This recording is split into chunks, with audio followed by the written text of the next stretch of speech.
Hello, and welcome back to the Cognitive Revolution.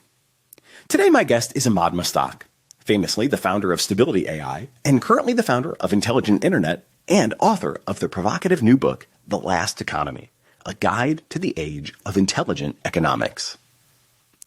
Emad has long been one of my favorite thinkers in the AI space.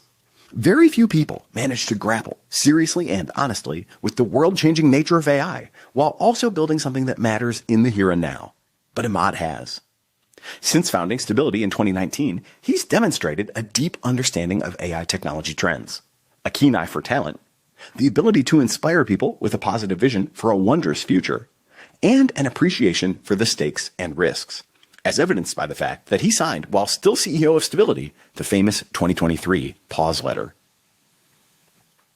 The fundamental problem that Emad addresses in the new book is that human society is built on the premise of scarcity. This makes sense. In humanity's hunter-gatherer past, everyone had to contribute to the group's survival, and freeloading simply couldn't be tolerated. And still today, as Elon Musk puts it, if you don't make stuff, there's no stuff. But what happens when an AI doctor, which doesn't need to eat, can provide better frontline medical advice than a human doctor at 1/1000th the cost? Such technology represents abundance for patients around the world, many of whom will enjoy better access to medical expertise than ever before. But, taken to its logical conclusion, it implies poverty for human doctors.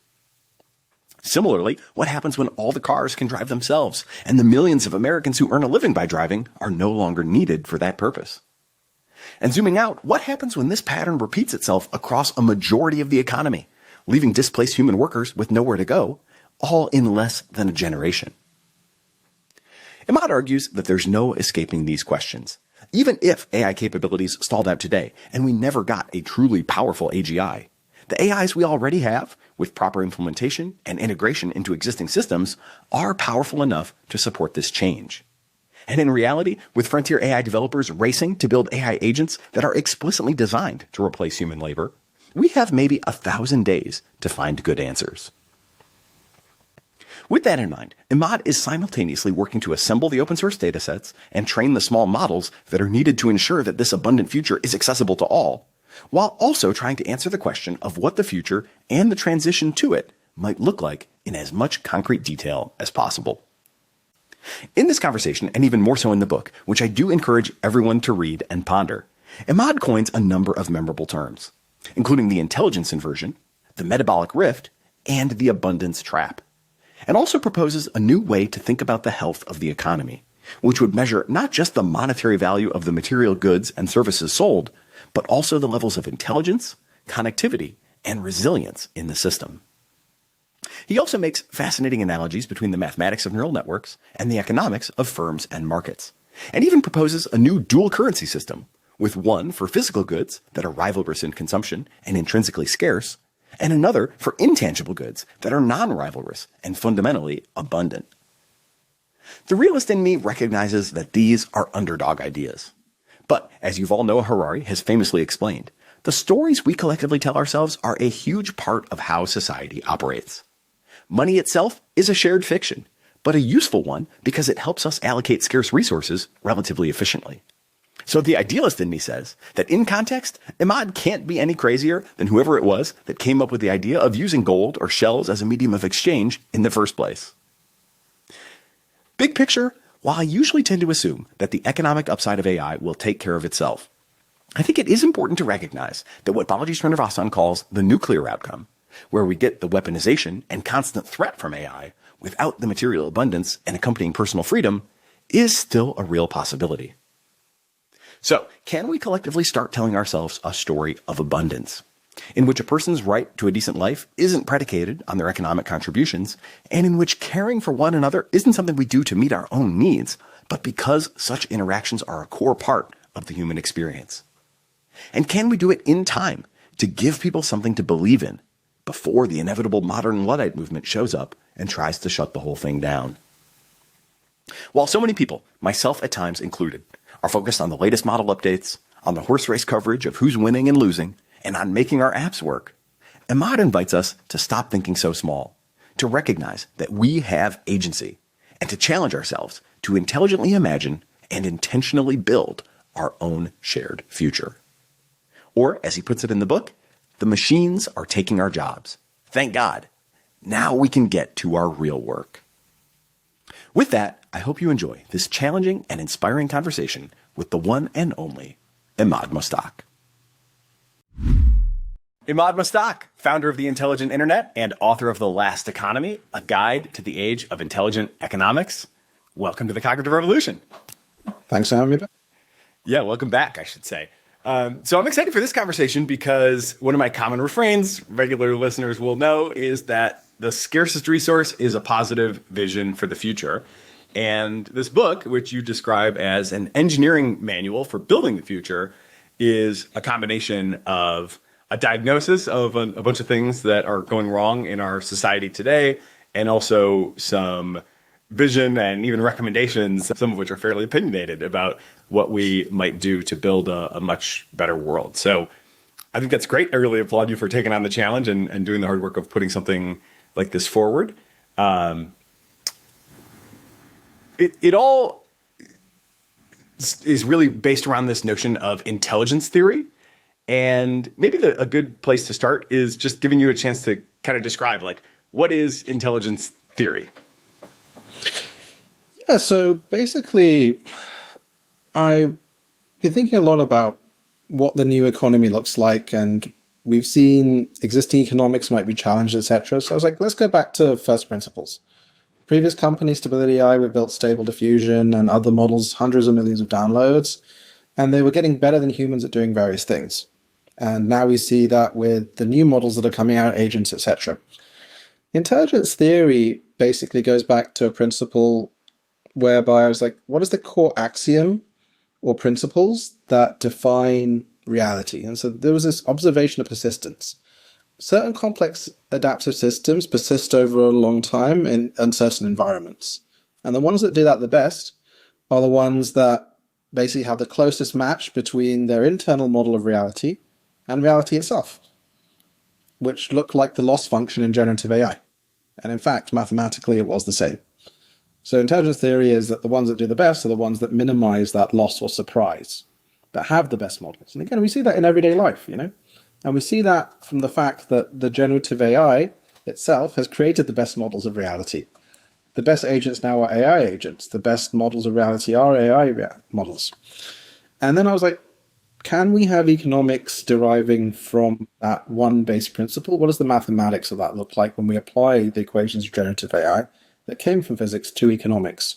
And so we started building a new economics from that basis, as opposed to the classical economic bases of scarcity, of this concept of utility or general equilibrium or other things which can't even be measured, that are built up over hundreds and hundreds of years, which always assumed that humans were going to be the top and the main producers, which may not be the case anymore in a few years' time. So let me ask a couple, really naive questions. One, I sort of have some basis in this idea that predicting your environment is really key to acting effectively in the world. One of the best blog posts I've ever read, I think, amazingly, goes back to 2017 from the old Scott Alexander blog, Slate Star Codex. It's called Predictive Processing and Perceptual Control. And it's basically a book review of a very long, dense book that I think he does a great job synthesizing into the idea that, a simple model of us as biological humans is that we have a lot of layers of prediction that are happening between our sort of peripheral neurons that receive the signals from the world and our sort of higher, highest order neurons, in the prefrontal cortex. And along that, those many layers, which again, we are already kind of, sounding pretty similar here to neural networks in some ways, the role of each layer is to predict what's about to happen. And if the signals that it's getting from the lower level are consistent with the predictions that it's making, then it can just be quiet. And this is kind of how you can put a lot of things on, sort of background mode while you focus on whatever you're focusing on. But when those predictions and the signals that are coming in diverge, then that is surprise. And that is what calls your attention to things. And that's what gets things sort of escalated up the ladder into your conscious awareness. I felt that blog post clarified more for me about what's going on, why am I experiencing and perceiving what I'm experiencing and perceiving. than maybe anything else. And it's all about this predicting what's about to happen and, making sure that you're, in sync with kind of the environment around you. I guess one kind of, I don't know if this is a naive question or a profound question. What counts here? Like, one might say, well, a human can last for 80 years and, a giant tortoise might last for 150 years or something. But if I just sit a rock in a quiet location, I can come back 1,000 years later and it's still there. It doesn't seem to be predicting anything. So how do we know, or like, where do we conceptually distinguish between things that have this capability and those that don't? And again, this might be like super obvious, but sometimes I find these apparent binaries are in fact like a lot blurrier. So I thought it was worth asking. Yeah, so I mean, this is the nature of complex adaptive systems, right? Systems that are in motion and where you have information flows by the interaction of different agents there. So if we go a level down in intelligence theory, it was basically also saying that the ones that succeed most are the ones that minimize the computational overhead. A rock doesn't need to compute anything. A rock just is, right? Like, it doesn't really do anything to exert action on its boundaries or anyone else. If you look at general complex entities and agents, intelligence theory, we've split up into 3 different types of things. Predictive error, which is the mismatch between the model and reality, so that's kind of surprise. The model's complexity itself, the cost of thinking, because, the more efficient you are at that, the better you'll do.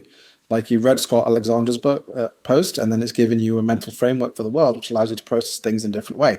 Hopefully this book does the same. That's similar to latent spaces in a generative AI model as it kind of folds it. And the final thing is the update cost, which is the cost of learning. A rock doesn't have any update cost. It doesn't have to learn anything because it doesn't exert action or anything, or has no capability to respond either. The human brain with neurons, I mean, the equations here are very similar to Carl Fistron's free energy principle, which again, if you look at the cost, predictive error, model complexity, update cost, that's Helmholtz free energy as well. You're trying to minimize this concept of free energy. You're trying to optimize computation as an agent that can act. And the best AI models do the same. It's all gradient descent, trying to optimize that, trying to minimize the loss function. So I think, again, you have this flow of agency, this flow of interaction, but this framework only applies to these complex adaptive systems. It doesn't apply to static systems. It doesn't apply to static matter. Who knows? Maybe we'll find that information and intelligence are related, which is why we've got things like wave-particle duality, etc. But that's a long way from where we are now. Where we are now is we've built our whole economic picture based on assumptions from 200 years ago, when most of the value was the land and the serfs that you had, Adam Smith's scarcity and other things like that, the wealth of nations, but now it's the wealth of robots. And so we need a better way of describing the world today and the world that's about to come. And that's a world in which, Nat Friedman a couple of years ago was doing a panel with him, and he coined this concept of AI Atlantis. There's a brand new continent with 1 trillion agents and robots on it, and it's about to enter the workforce. What happens? Yeah, there's some big questions there for sure. So let's put a pin maybe in the math and circle back to it opportunistically as we go through the diagnoses and recommendations and visions in the book. I would love to take one extra beat, though, on what's going on in the discourse. It seems pretty obvious to me that this AI thing is going to be a big deal. The Atlantis metaphor, or the country of geniuses in a data center, certainly resonates with me. It seems like that'll be a big deal. And yet, we've got all sorts of smart people, including some that are at the top of the field in AI, but also, folks like Tyler Cowen come to mind, where he's like, oh, AI could accelerate economic growth by 0.5% of GDP per year. And that would be amazing, and we shouldn't, and he thinks that's a big deal. So how do you make sense of why people see this so differently? And what do you think people are missing when they, put an upper bound of 0.5% GDP per year on the AI phenomenon? Well, this is the update cost, the cost of learning, right? There's quite a high update cost to your priors when big things happen. Like, when COVID was about to happen in January, I was like, oh my God, the world's going to crap. And a few of us said that. And we posted about it publicly. I did like podcasts and stuff. Most people were like, it's fine until Tom Hanks got it. And then you had a phase shift in the way things are perceived. We have to remember the pace of what has happened is unlike anything we've ever seen before. It's 3 years since Stable Diffusion. It's just over 1,000 days since ChatGPT. It's 1 year since O1 preview was announced, right? It's just over a month since GPT-5. Just over a month ago, the vast majority of AI users in the world were using GPT 4.0. Yeah. And so that's kind of your benchmark. I think I saw some statistics. 20% of Americans still haven't heard of ChatGPT. And you think about that and you're like, technology takes a while to diffuse. It takes a while to update the priors. But most people are still thinking about the previous generation of AIs that could think instantly and hallucinated all over the place.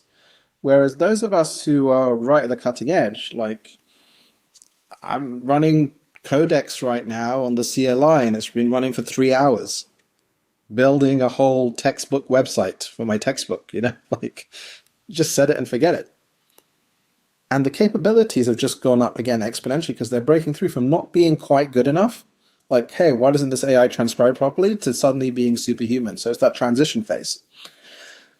I think that classically you've been held back by various constraints, like robots, for example. You're not going to be able to build enough robots because we won't have the spare parts. It takes time to build factories. The difference with this generative AI is you already have the hardware. You just have to build the interfaces and the flows properly. So yesterday, the Alibaba Tongyi Quen Lab released a 3 billion active parameter model, A3 with 30 billion MOE, that outperforms Grok 4 on humanity's last exam and outperforms deep research and all these massive models, which is 3 billion active parameters, which for listeners means that basically you can run it on a CPU with 16 gigabytes of RAM. Yeah, it's outperforming these frontier models. That's crazy. And what that means is that reasonably, like our medical model, AI Medical, is 8 billion parameters. It needs 8 gigabytes of RAM. It outperforms human doctors. We don't think it's good enough yet, even though it outperforms human doctors. By next year, it will be better than any doctor with full traceability, and you'll be able to run it on any smartphone. How do you calculate the impact of that in classical GDP or economics or other terms? Because you've never seen anything like that. But there was a recent MIT study that showed that 95% of corporate AI deployments haven't worked because they're all running the last generation of models, and the last generation is 6 months old. So I think it's this inflection point takeoff that we're basically at now, where models and systems can go from seconds of thinking to almost infinite length, where they can check their errors and they can adapt. The hallucinations have dropped dramatically, and they've finally broken through on the IQ level, as well as being able to view your monitor and check everything. But you'll need to know about AI to put all those pieces together and realize what we have 6 months from now, a year from now, is the way that you use AI is you give it a call or you have a Zoom with it. And you can't tell if it's human or AI on the other side. And that's the economic, social, and other disruption that we have, because the cost of doing that will be a few pennies an hour, $1 an hour, shall we say. And no one's got that in their numbers because everyone was like, we have to build giant supercomputers with huge models in order to achieve this AGI performance, where I don't really care about general intelligence. The real impact is actually useful intelligence. The real impact on the economy is not a polymath coming up with a brand new thing. I'm sure we will have that. It's basically someone just blooming following instructions. It's what I call the cooks versus the chefs. I think Wait But Why had this when we were discussing Elon Musk. Like, everyone's on this thing from chefs that come up with the recipes to cooks that actually do it. The cooks are the ones that will impact the economy, and people aren't realizing that you will have these virtual and then physical, when robots come, comrades that can just do things. But if I was looking at the technology 6 months ago, I'd be like, yeah, of course it can't. Today it can.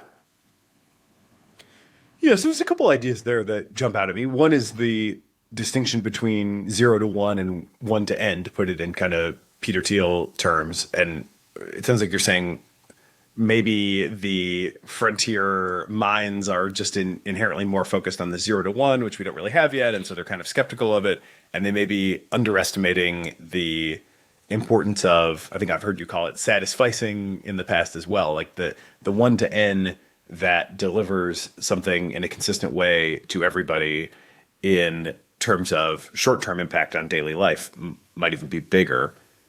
And then there's also this just incredible cost curve that we're on, where the original GPT-3 was $60 per million input tokens. GPT-5 is a dollar quarter, $1.50 per million input tokens. So it's literally a 95% plus reduction in cost, while at the same time obviously being like just dramatically better. And that is a hard thing to count in GDP. Like we've tried to do that, over time with, well, your cell phone's a little bit better, how, adjust for this and standard basket of goods type stuff. But it does seem like there's a pretty good argument that, and this also could, in some way, I don't think this is exactly reconciles with the Tyler Cowen view, but in some way it's like, yeah, maybe this isn't going to hit GDP, but maybe that also suggests that GDP is just straight up the wrong measure. And that definitely gets into, a lot of the kind of forward-looking ideas that you have in the book. So I think you do a great job of coining highly mimetically fit terms. We'll go through a number of them over the course of the hour here. Hey, we'll continue our interview in a moment after a word from our sponsors.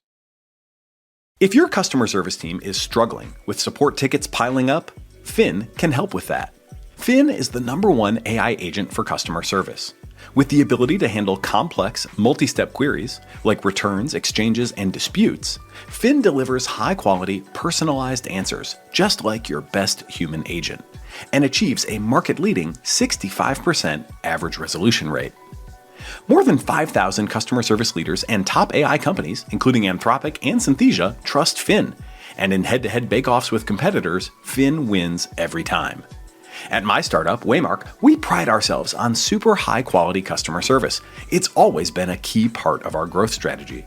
And still, by being there with immediate answers 24/7, including during our off hours and holidays, Finn has helped us improve our customer experience. Now, with the Finn AI engine, a continuously improving system that allows you to analyze, train, test, and deploy with ease, there are more and more scenarios that Finn can support at a high level.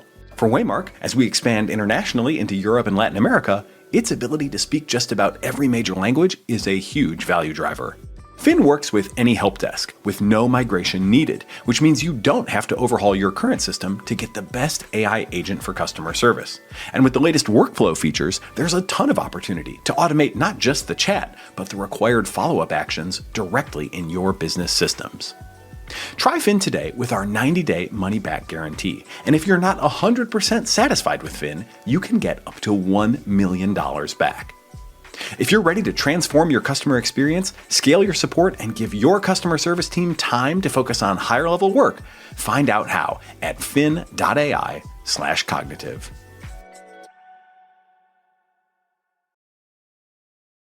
AI's impact on product development feels very piecemeal right now. AI coding assistants and agents, including a number of our past guests, provide incredible productivity boosts. But that's just one aspect of building products. What about all the coordination work, like planning, customer feedback, and project management? There's nothing that really brings it all together. Well, our sponsor of this episode, Linear, is doing just that. Linear started as an issue tracker for engineers, but has evolved into a platform that manages your entire product development lifecycle. And now they're taking it to the next level with AI capabilities that provide massive leverage. Linear's AI handles the coordination busy work, routing bugs, generating updates, grooming backlogs. You can even deploy agents within Linear to write code, debug, and draft PRs. Plus, with MCP, Linear connects to your favorite AI tools, Claude, Cursor, ChatGPT, and more. So what does it all mean? Small teams can operate with the resources of much larger ones, and large teams can move as fast as startups. There's never been a more exciting time to build products, and Linear just has to be the platform to do it on. Nearly every AI company you've heard of is using Linear, so why aren't you? To find out more and get 6 months of Linear Business for free, head to linear.app/TCR. That's linear.app/TCR for 6 months free of Linear Business. Build the future of multi-agent software with Agency, AGNTCY. Now an open source Linux Foundation project, Agency is building the Internet of Agents, a collaboration layer where AI agents can discover, connect, and work across any framework. All the pieces engineers need to deploy multi-agent systems now belong to everyone who builds on Agency, including robust identity and access management that ensures every agent is authenticated and trusted before interacting. Agency also provides open, standardized tools for agent discovery, seamless protocols for agent-to-agent communication, and modular components for scalable workflows. Collaborate with developers from Cisco, Dell Technologies, Google Cloud, Oracle, Red Hat, and 75 more supporting companies to build next-gen AI infrastructure together. Agency is dropping code, specs, and services, no strings attached. Visit agency.org to contribute. That's AGNTCY.org. Let's start off with this notion of the abundance trap and the metabolic rift. I think both of these start to get at this idea of how economic activity, as we've traditionally thought about measuring it through something like GDP, is on the verge of breaking down. Yeah, so we're at this really interesting kind of thing where the abundance trap is where we're going to achieve post-scarcity in the realm of intelligence. Intelligence becomes abundance, right? And again, we've seen these big changes, like when we had the Gutenberg press. Suddenly people could read, and have access to this intelligence. But it's traditionally been gated. Yet by next year, everyone in the world, if they have a phone, will be able to have an expert doctor opinion that actually outperforms doctors. That's crazy. Everyone has access to legal from even Grok that's better than most legal advice. And again, you don't make mistakes. Doctors make 20% errors in most cases. I think that's the average.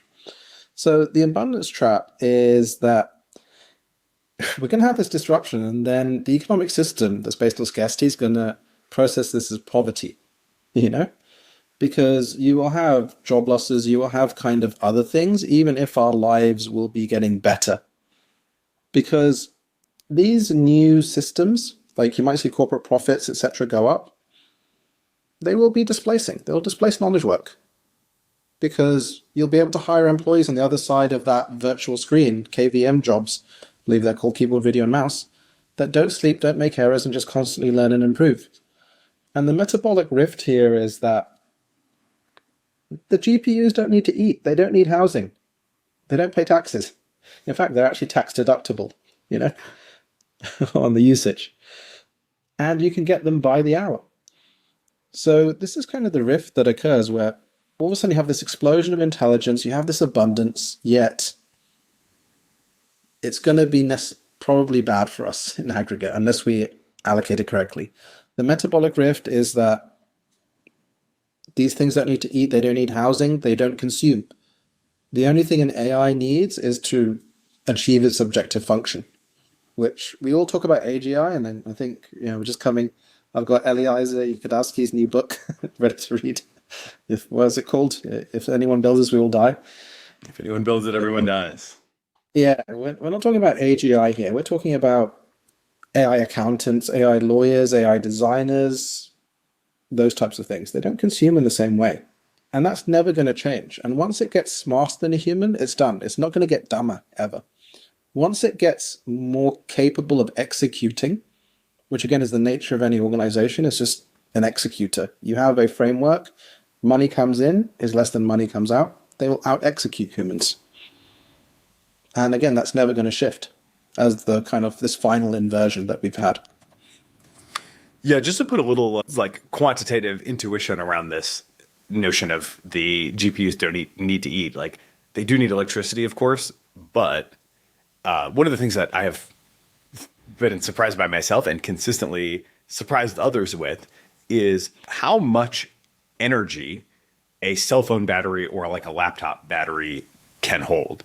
A cell phone battery typically is somewhere in the neighborhood of 20 watt hours, and a laptop battery is somewhere in the neighborhood of maybe 5 times that, like 100 watt hours. Obviously, it depends on your model, et cetera. But 100 watt hours is, in my neighborhood here in Detroit, Michigan, under 2 cents of electricity. We pay something like 18 cents per kilowatt hour. So 100 watt hours, a tenth of that, costs less than 2 cents.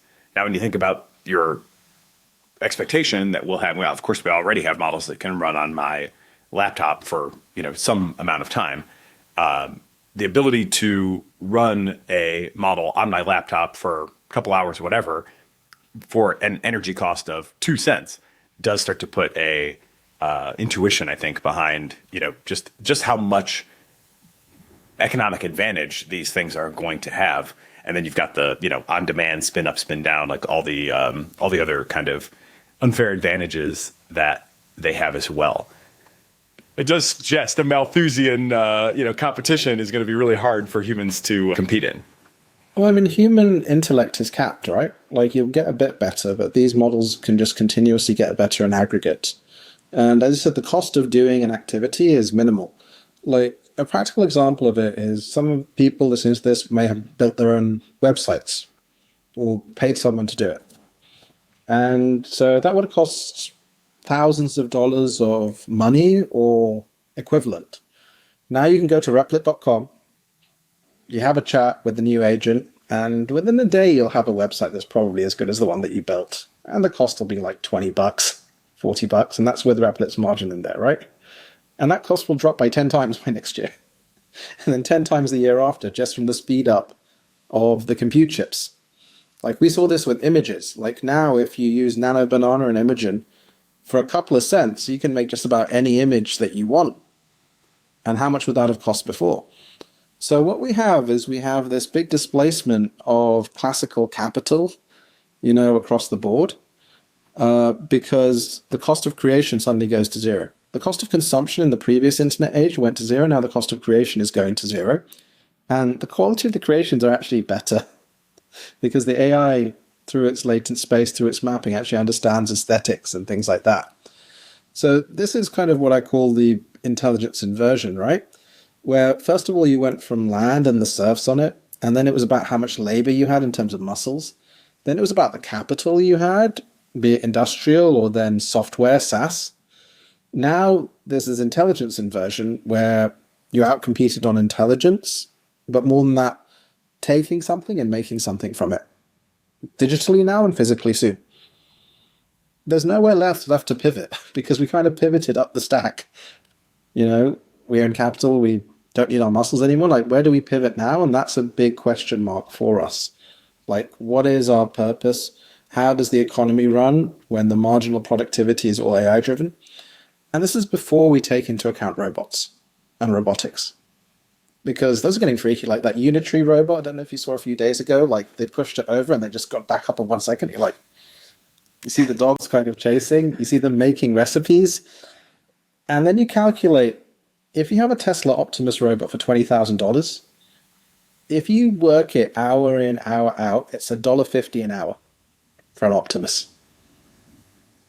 And you're like, okay, that can probably be a plumber in a few years. So it's just coming across every part of the economy bit by bit by bit. And the cost is the electricity. But the electricity costs, I think, are way lower than most people have in their projections. Because everyone's, again, just thinking about these AGI models. We saw what happened with GPT 4.5 when it came out. It was too damn expensive. Everyone just wants to use the cheap ones, but what is the appropriate price for 1 million tokens, which is like, 800,000 words? It's $1.50 now. What happens when it's 15 cents? What happens when it's 1 cent? That's crazy. On this point about nowhere left to pivot, I think this is kind of an echo of Yuval Noah Harari, who I've associate a similar argument with. The one thing that people often will bring up in sort of a what might be next, or what sort of refuge in terms of value creation might people find if our bodies are being outcompeted by machines and our minds are being outcompeted by AIs. One answer that people go to is taking care of each other, this is sort of the caring economy, the teaching economy, the mentoring economy. And then another one is sort of just generally creative pursuits. I think creative pursuits are maybe that feels more like leisure to me, probably in an AI future. But this caring one in particular, I could imagine that people might have some sort of intrinsic preference for other people to care about, ourselves and our kids and our parents and whatever. Maybe we sort of don't turn that over to robots. I gather you don't think that's really a viable or sustainable place to concentrate activity. But I'd love to hear a little bit more kind of fleshed out argument for why you don't see that as the next evolution. Well, we have to look at the economic flows, right? And the nature of it. So if you think about the Fed and central banking until the president takes it apart, which may happen. What's the Fed's mandate? It's employment and inflation. And what it does is it raises interest rates when inflation are going, which raises the cost of borrowing across the board, which reduces consumption, which reduces inflation, reduces hiring. When it drops interest rate, companies can borrow more, people can spend more, and people hire more because of those things. That breaks, because when you drop interest rates now, people will hire more GPUs, etc.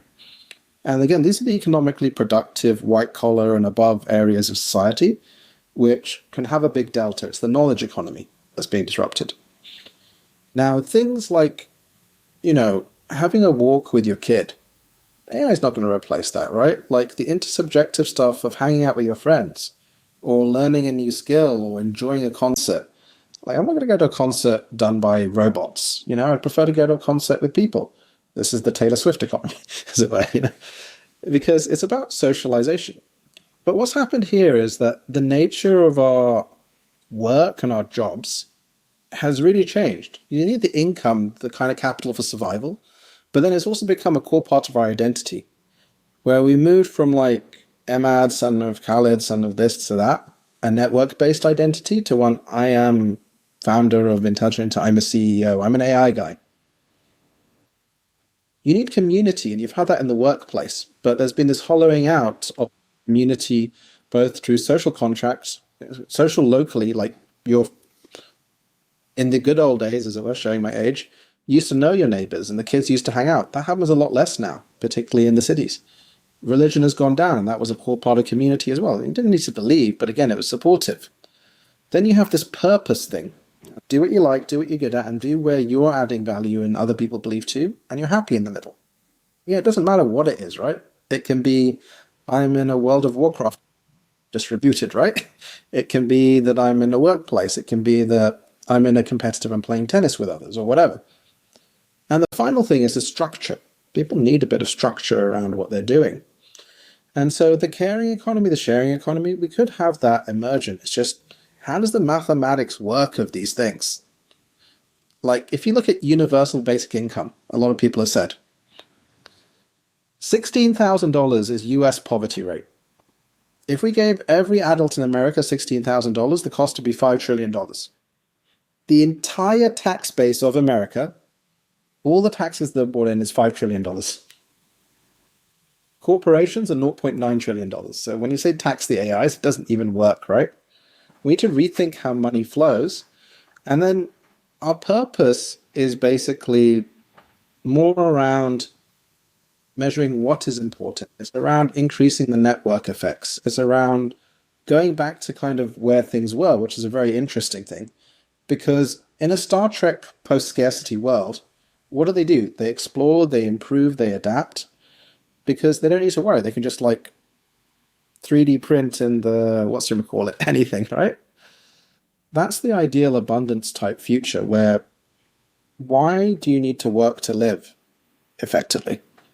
But at the same time, our current system means that you have to. Our social security nets probably aren't going to be good enough. But there will be this really interesting transition period. And like I said, not every job will go. Like, it's nice going to the barber, like nursing, all education, all these things I think will adapt and change.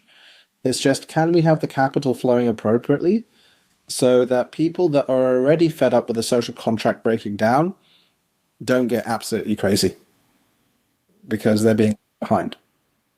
And all of these excess returns go to the capital owners, leading to more and more inequality, even if the numbers go up. Hey, we'll continue our interview in a moment after a word from our sponsors. Today's episode is brought to you by Anthropic, makers of Claude. Claude is the AI for minds that don't stop at good enough. It's the collaborator that actually understands your entire workflow and thinks with you, not for you. Whether you're debugging code at midnight or strategizing your next business move, Claude extends your thinking to tackle the problems that matter. Regular listeners know that Claude plays a critical role in the production of this podcast, saving me hours per week by writing the first draft of my intro essays. For every episode, I give Claude 50 previous intro essays, plus the transcript of the current episode, and ask it to draft a new intro essay following the pattern in my examples. Claude does a uniquely good job at writing in my style. No other model from any other company has come close. And while I do usually edit its output, I did recently read one essay exactly as Claude had drafted it, and as I suspected, nobody really seemed to mind. When it comes to coding and agentic use cases, Claude frequently tops leaderboards and has consistently been the default model choice in both coding and email assistant products, including our past guests, Replit and Shortwave. And meanwhile, of course, Claude Code continues to take the world by storm. Anthropic has delivered this elite level of performance while also pioneering safety techniques like constitutional alignment and investing heavily in mechanistic interpretability techniques like sparse autoencoders, both internally and as an investor in our past guest, Goodfire. By any measure, they are one of the few live players shaping the international AI landscape today. Ready to tackle bigger problems? Sign up for Claude today and get 50% off Claude Pro, which includes access to Claude Code when you use my link claude.ai/TCR. That's claude.ai/TCR right now for 50% off your first 3 months of Claude Pro. That includes access to all of the features mentioned in today's episode. Once more, that's claude.ai/TCR.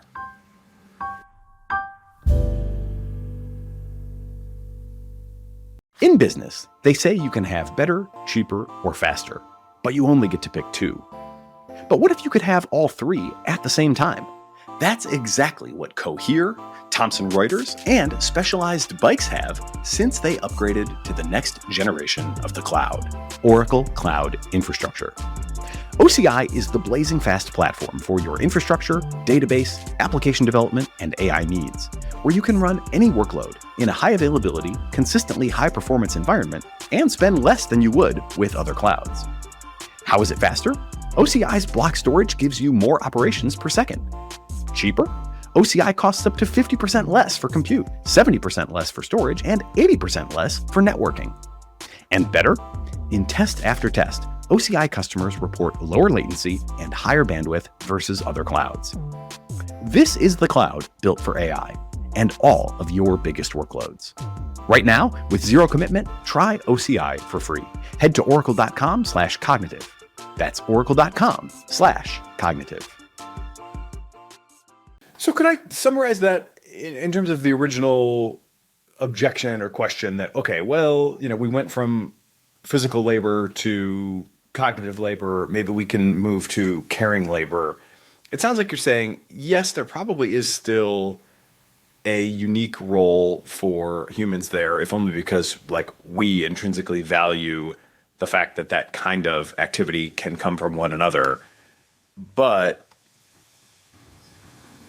I'm not exactly sure how to summarize the but. It's like there's not enough space there for everybody, or if we try to pile everyone in there all at once, it just won't be.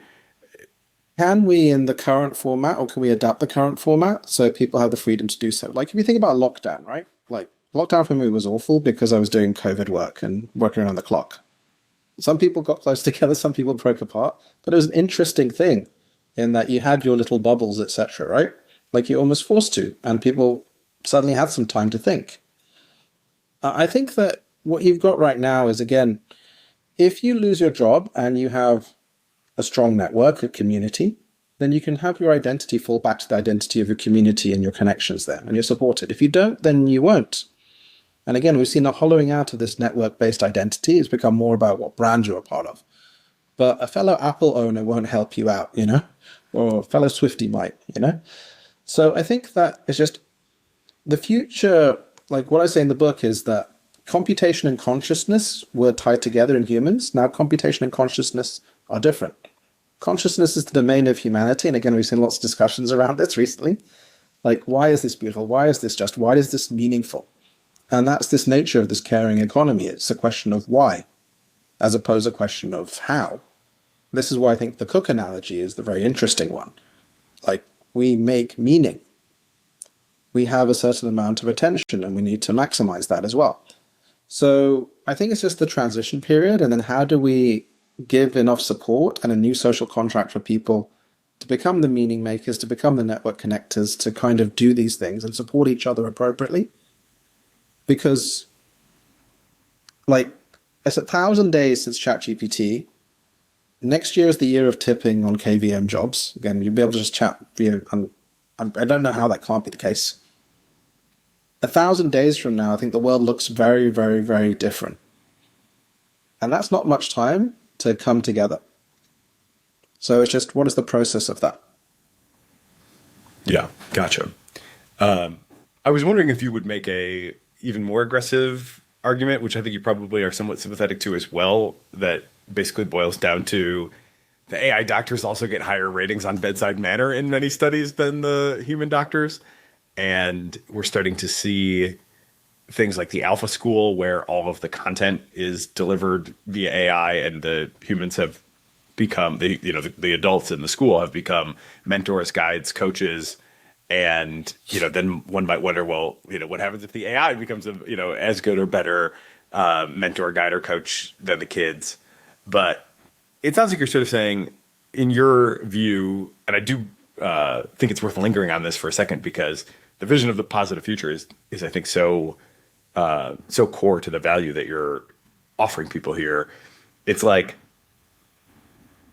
those are intrinsically good things. They're good for the people to do. They're good for people to receive. Maybe the AI can do it better in some ways, but we don't have to necessarily choose one or the other. The question is, how do we transition to a future state of society where people are not caring for others out of a scarcity-driven economic need, but are able to do it because it's part of what it means to live a rich life, even assuming that you have material abundance. Yeah. Provided. Interestingly, this has analogies to spirituality across the major faith traditions, right? Like, most of them have this thing where you basically go through the process, you learn a bit, and then you become a bit of a douche, and you tell everyone you know a bit, and you go on top of a mountain, or you achieve nirvana or enlightenment. But the end state is not being this bearded hobo on top of a mountain. It's coming back down the mountain, and your interactions with other people are what are meaningful. Again, you've spent the majority of the time you've ever spent with your parents, that becomes more meaningful. You look at the connections you build through life, you remember those interconnections into relationships. But the nature of current life is designed, and our current systems are designed to take away our attention from other people and instead direct it to other things, to brands and everything else. In fact, one of the only scarce resources in the world is our attention. There's only a finite amount of human attention. How are you filling that? Are you filling it with your interactions with others, or are you focused on other objective functions?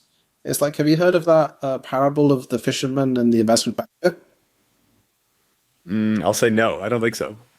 So investment banker retires very wealthy, and then he goes, somewhere in South America, and he goes to a nice beach. He's having a chill time. It's like 2, 3 p.m. in the afternoon. He sees a guy with lots of fish on his shoulder, and he's going back. He's like, what are you doing?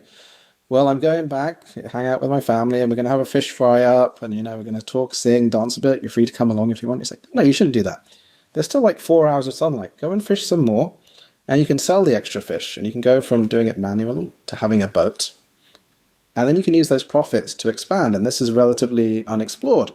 And so maybe you can get a fleet of boats, and then you can scale, and maybe you can even list on the stock exchange. And the guy's like, wow, and then what? Then you can retire, kick back by the beach, spend some time with your family, maybe do a fish fry up, dance a bit. I think that, again, the hustle bustle of current life, the attention extraction mechanisms have taken away what it means to be human, and religion, spirituality, whatever, it is our interconnectivity. And we can actually build the models to help us through this.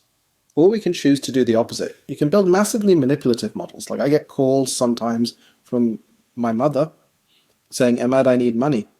She would never say that, you know? She'd slap me around the ear. It's someone has cloned her voice print somehow. It just takes a few seconds of audio. That's a bad use of the technology. And we're seeing this targeting and mimetic stuff. A different use of the technology is support, it's coaching, it's other things. Like Sam Altman is in a very difficult situation right now because I think he said something like 10,000 people commit suicide every month. How many of them have talked to ChatGPT? It's probably reduced suicides. But unfortunately, some people will cause suicide because of it. How do we support these people appropriately, you know? And how do we support in general with the AIs that we build when corporations align them? Because the example you gave of engagement and trust, imagine the person you trusted most in your life and we created a virtual AI double of them. You know, it only requires a little bit of data, right? You'd trust that AI more than anyone, honestly. And it would be with you more than anyone. But it doesn't take away from the real human interaction of people physically. And so this is a system architecting thing. Are we increasing human agency and connection? Or are we going into the Wall-E world of everyone with Apple Vision Pro 8 strapped to their faces, eating lots of food with robots running around? And that's a question we have for society today. The suicide statistics, obviously, ongoing tragedy globally, but with particularly high rates, I think, in the United States, are maybe a good jumping off point or point of entry into what you call the harbingers and the lies. Basically, these are sort of for people that are like, wait a second, I read, life has never been better and all these indicators have improved. And certainly, many of those things are true. Infant mortality is, way down and, we've got antibiotics and so on and so forth, lots of good things. But you do point to these kind of leading indicators that suggest that something is maybe on the verge of breaking in society. Some of these honestly seem just like general problems of, what some call late stage capitalism. Yeah. Some are maybe a little bit more specifically, the result of or will be like dramatically accelerated by AI. But maybe take us through some of the highlights of the harbingers and the lies that for you indicate, and I think your argument is that if you haven't been convinced by the theory, then these data points should make you take much more seriously the idea that we might be hitting some sort of breaking point before too long. Yeah, I mean, it's like maybe it's Neil Howe's fourth turning is coming. I think he predicted it'd be around about 2025. Like you've seen this kind of critical slowing down at the start where like stuff isn't just synchronizing properly. You're approaching critical transition. You've seen things like COVID accelerate them, but you can't have more debt.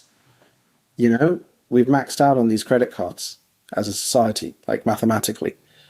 You've seen this kind of variance explosion where small inputs cause wild swings. I think, this year, like AI is going to be huge. Next year, the digital asset explosion in the US will be the biggest bubble we've probably ever seen. You see bubbles everywhere kind of emerging as capital's trying to find a place to go apart from AI. And, they're struggling because a lot of the stuff internally is kind of hollowed out. The other thing is this kind of flickering through these different states, like the gig economy. What are you? Are you an employee? Are you a worker? Like, what is the nature of money? Bitcoin is suddenly money, Like, a lot of these things are getting in the way. And then you have correlations just increasing across the board, where something like, I would give the example of the Ever Given, can cause massive global supply side collapses. And we see systematic frailty increasing, even as all these indicators are like, we're the best economy ever, stock market is at all-time highs, with record profits, margins, etc. Well, then people aren't feeling happy. Again, depression, suicide rates are going high. You're seeing cracks in what's emerging. And you're maxing out your various indicators here. So the amount of impact you can have with the classical mechanics now, like if the Fed floods the market, it's not going to do much. The medicine's getting a bit worse, and a lot of the classical assumptions we have, such as scarcity is fundamental, human labor has value. I mean, I think you were mentioning earlier, like, what is the value of humans in that? Like, what's the value of the dumbest person on the team? It's negative. Humans will be the dumbest people on the team. Growth requires resources, but you can replicate this intelligent stuff infinitely with just a few GPUs. In fact, you wouldn't surprise you to see a 10 times improvement in the GPUs with the same model. You have equilibrium markets. They go and they balance and they adapt. That might not happen anymore. They can break.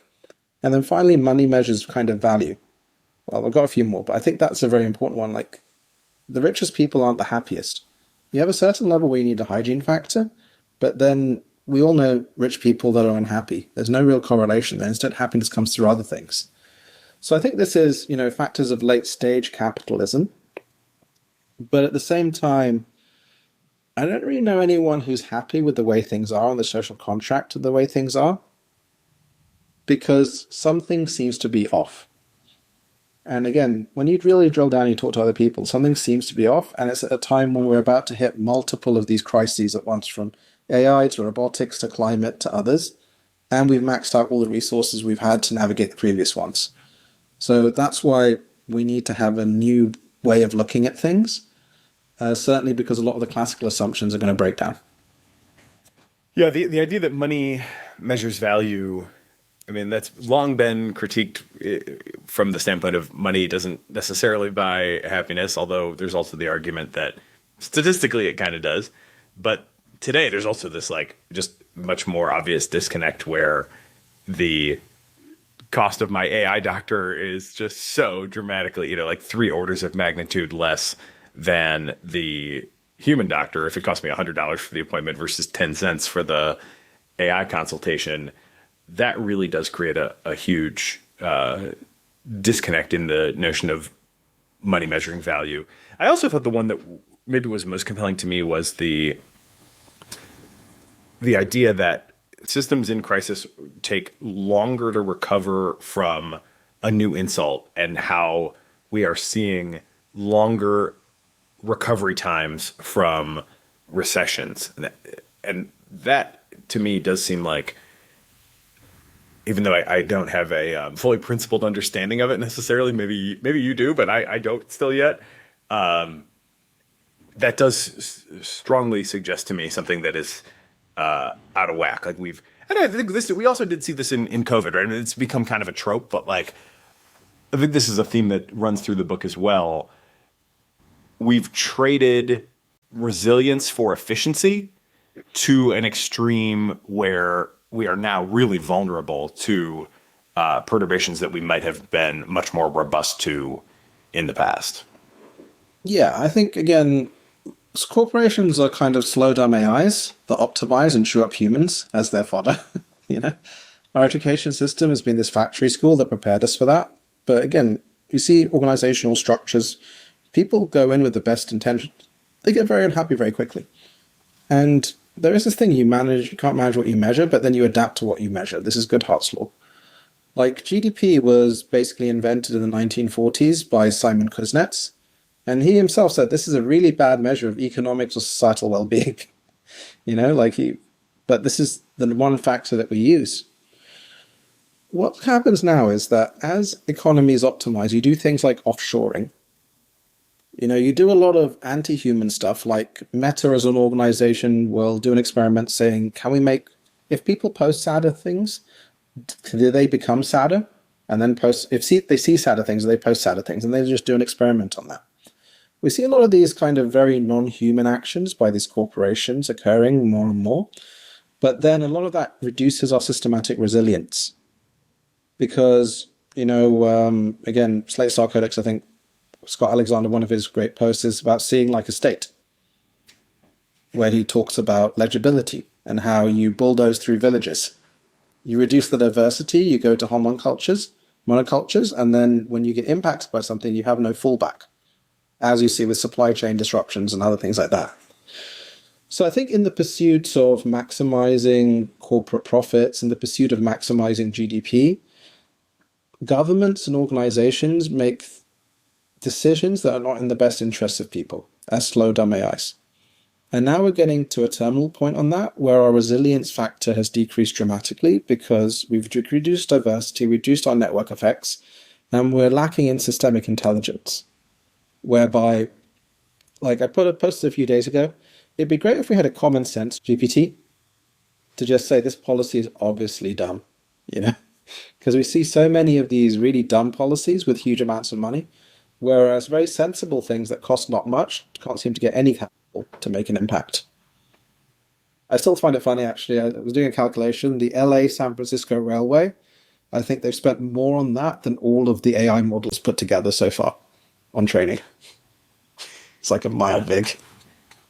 That's funny. That does put, along with the energy usage calculations from earlier, that does put the scale of resources that have been put into AI into an interesting perspective. We could linger on a lot of these problems and sort of, arguments that, well, maybe they're not as bad as you think or whatever for a long time. But in the interest of getting on to the upswing of the book, let's leave that for now. And from here, I think we're headed into genuinely the prescription and positive vision part of your thinking. So maybe tell us about what you describe as the 3 laws of a living system, and then the mind capitals framework that you've developed for trying to get a handle on a more holistic measure of the health of an economy, or I think really any intelligent system, but certainly applies at the economy level. Yeah, so the 3 laws of kind of living systems are kind of things that we derived from the mathematics when we started looking at this in generative algorithm equation terms. And the first one was the law of flow. Value must be conserved and circulated. Like when you have a stagnant economy, or when people start hoarding stuff, money just doesn't flow. Capital doesn't flow. Intelligence doesn't flow. Other forms of value don't flow. And then you get stasis and then eventually a collapse. The next one is the law of openness, which is connection fights entropy. When you have very closed environments, and I give the example of Tokugawa, Japan, from 1633 to 1853, you basically get these monocultures that become very non-resilient to any type of shock, such as Commodore Percy coming with cannons or whatever. And again, the less open and interactive you are, the more dangerous it is for you. The final thing is this law of resilience, where again, it's a question of diversity as opposed to connectivity. And you see the Great Potato Famine, you see the Great Banana Collapse of the first 20th century. You don't want monocultures. You need to have these as almost the hygiene factors, and you can see when various systems lack them. And again, we can see them as the extreme. But then when we look at what you actually need to have in terms of your capitals, we found that there was a really nice deconstruction of this. Classically, you've got this one thing which is material, and that's M, as we call it, material capital. That's GDP. I give you an apple, I have one less apple, and then you have the apple, and then you eat it and it disappears. So this is like gradient flows, effectively. It's water flowing downhill, but it is how we measure things right now. But it doesn't capture things like your intelligence, the capabilities that you've built up. We try to capture that via intangibles and IP and things, but we're not really representing that correctly in the economy. Eric Ben Lofsson has a good version of this called GDPB, where he adds that. And he says that it could add $96 trillion to the economy, because obviously intelligence is important and these non-tangible effects. And we'll get back to that in a second. The third capital we have after material intelligence is network capital. That's your connection infrastructure. So now, through your work on cognitive revolution and everything, you built up a really great network. That's helped you increase your I, but you can also call on that network because, people like me come on and you're like, hey, Emad, how's it going? I need this, or can you help with this? Your place in the network determines your value, and it's incredibly important. And a lot of people don't realize how important it is until you get into the upper echelons of any corporation, where most CEOs are network machines, effectively. And again, it's who trusts you, who do you trust? And the final one is this diversity thing, the diversity capital. That gives you optionality, both in terms of directions you can go, adaptability, particularly when you get a phase transition that's coming up right now. Everyone listening to this can look at their material capital, that's their wealth and other factors. They can look at their intelligence capital, that's their capabilities almost, their network that they're in, and then the diversity of all of these. And that's how successful they'll be. And really you're trying to optimize all of those because it's multiplicative. If any of those are zero, you're screwed. Somewhere like a Singapore has a good balance of MIND. Resource curse comes when you have too much material. You're not building your intelligence network and diversity. You're not being as open as possible. So this is the way that I thought we should look at the economy. And what we found classically is most of economics just looks at one of these various things. particularly when you think about how these capitals change, which are the flows. I definitely, well, just to riff on a couple ideas there. One, monoculture. I am always startled by how much monoculture we have built up and how brittle that can be. So that's definitely something I think we should all be very concerned with as we head into the future. You know, a globalized world with a few strains of crops that are sustaining us all is really not a very comfortable place to be. There's a very interesting thing in that that's not reflected in the books of Eliezer and others, I think, enough. Everyone's training on the same data, so you have the same latent space. But like there was a recent study by Oxford University, I think it was, and I think Scale, that showed that if you get an AI to love owls, even if it's not talking about owls, you can get another AI to love owls. And then I looked at that and I thought about Stuxnet. Do you know this virus that went into the Iranian things and then turned up in the German things? I was like, someone like Elder Plinius on Twitter will be able to come up with some memetic virus that will just take out all of the AIs because they all have very similar latent spaces. And that argues for a diversity of latent spaces because otherwise all AIs could turn evil at once with a Stuxnet variant. And that's pretty scary. Yeah, that's that was a super fascinating study. One caveat on that, although I don't think it invalidates the broader point, is that they found that owl thing only worked in that way on models derived from the same base model. Yeah. But I do think, we've also seen studies like the Platonic representation hypothesis, which shows a broader convergence of model latent space across differently created models as they continue to scale and consume a greater and greater fraction of the internet. So I think the general It'd be great if we directional point seems likely to hold. Yeah, it'd be great if our governments weren't all run by the same latent space model. Like that's probably a recipe for doom. I definitely want to hear how you kind of cast different economic theories onto this paradigm. But also, maybe before we do that, I'd love to hear a little bit more about how this relates to the core ideas underlying generative AI. Like, help me understand that connection better between the laws of the living system and the generative AI concepts. I'm a little bit foggy on that still. Yeah, so, kind of the thing that we're most famous for is stable diffusion, which, was released by Stability AI that I founded and was CEO of. What diffusion models do, which is kind of crazy, they use physics-based processes. You take an image, you basically take a perfectly ordered thing like a photograph piece of art, and you destroy it down. You add a bit of random noise, more and more and more and more of those until you get to a minimal thing, and then you do a reverse process where you reverse that destruction. So your initial prompt, plus your seed, is the initial noise, and then it'll reconstruct from that. It's learn how to do that. Tesla self-driving works in the same way. It's a diffusion algorithm. Our proposition is basically that economies and markets work the same way.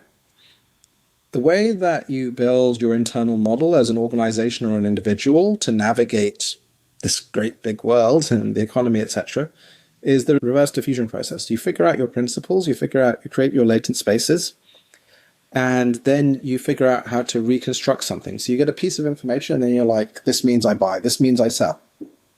This means we should take this particular action as you build up those principles.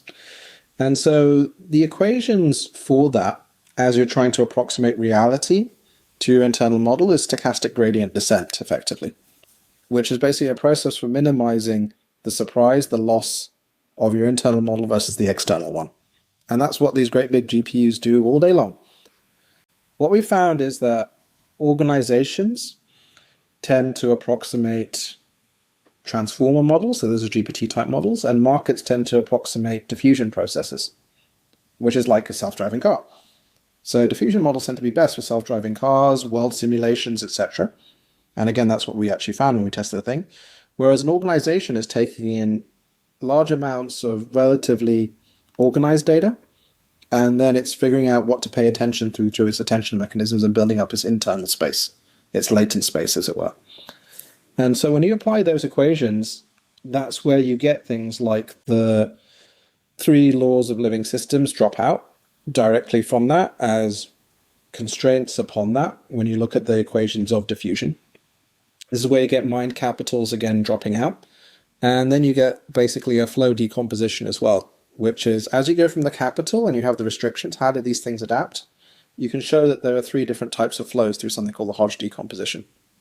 A gradient flow, which is equivalent to your gradient descent, where you're losing stuff and you're going down, that's your material capital. That's your consumption kind of element there. And that is basically very similar to the Gospel of Adam Smith, wealth of nations, etc. The scarcity kind of doctrine.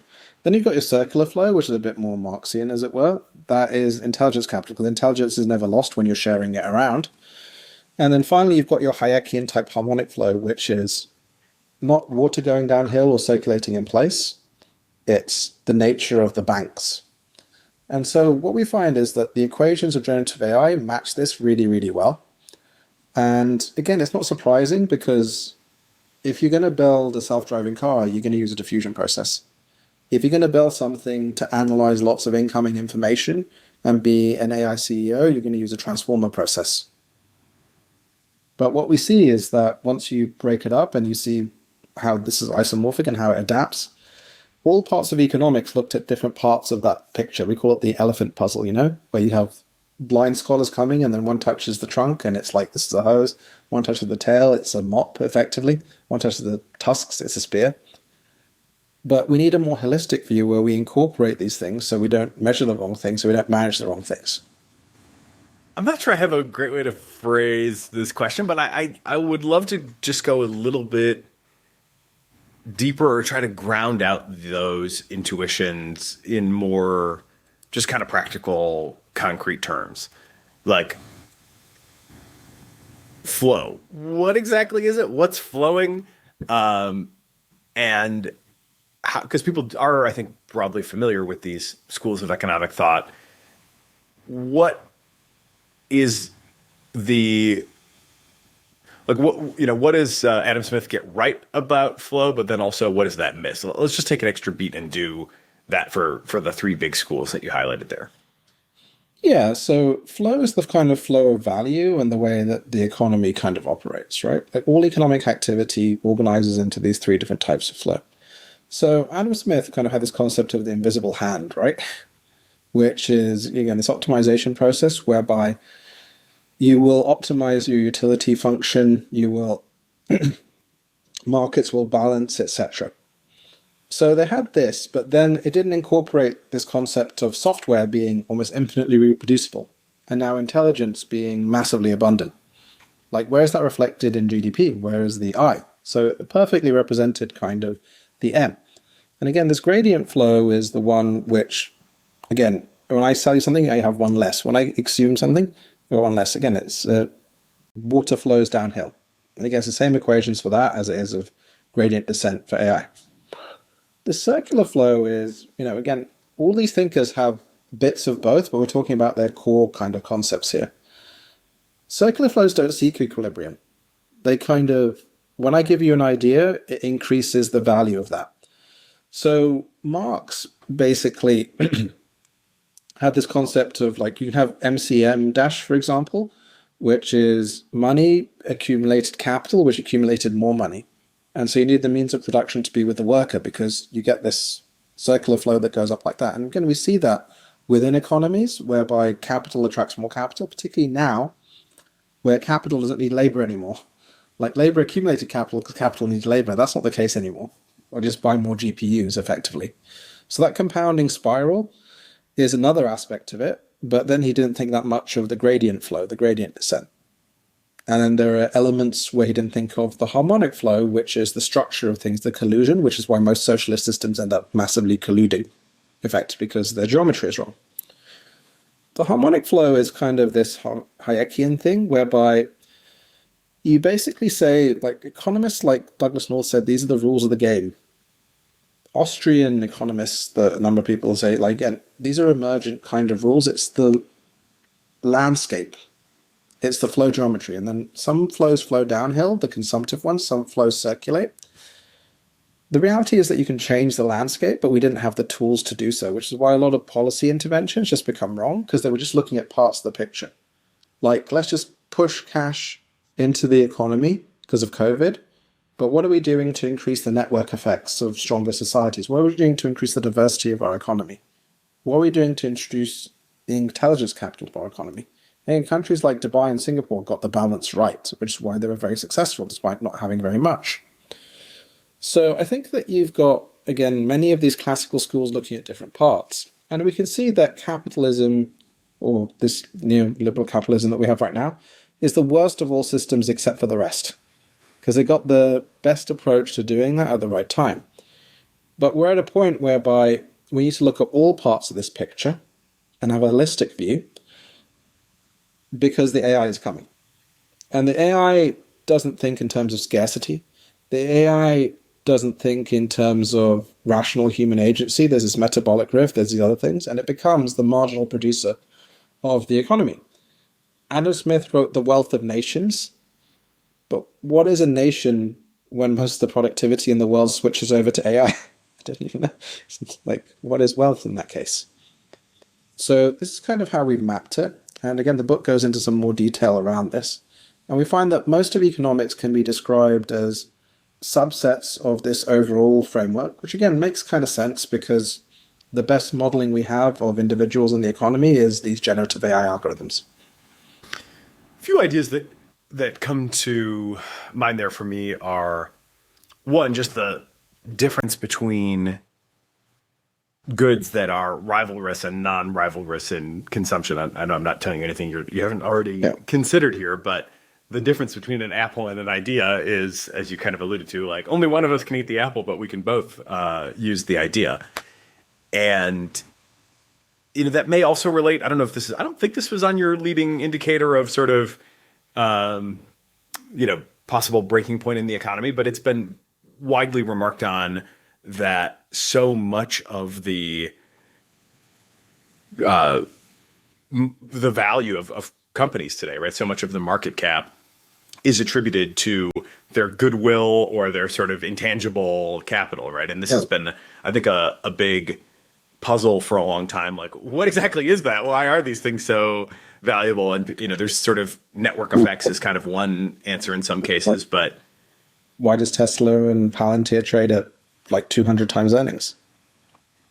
And another idea that comes to mind, especially when you talk about this sort of circular flow and the kind of reinforcing effect of some of these processes, is think about this often, the leaked Anthropic fundraising deck from, I think, like 2 years ago, where they forecasted that in 2025, 2026, the companies that have the best models might enter into this sort of self-reinforcing situation where, because their models are so good and so good at filtering the data and so good at doing all these sort of synthetic data things, they might be able to pull away from the rest of the pack with such a advantage from what they already have that nobody in the future would be able to catch up. And I have another interesting instance of that on my mind. I have an episode coming up with the woman who leads basically information and AI at Stripe.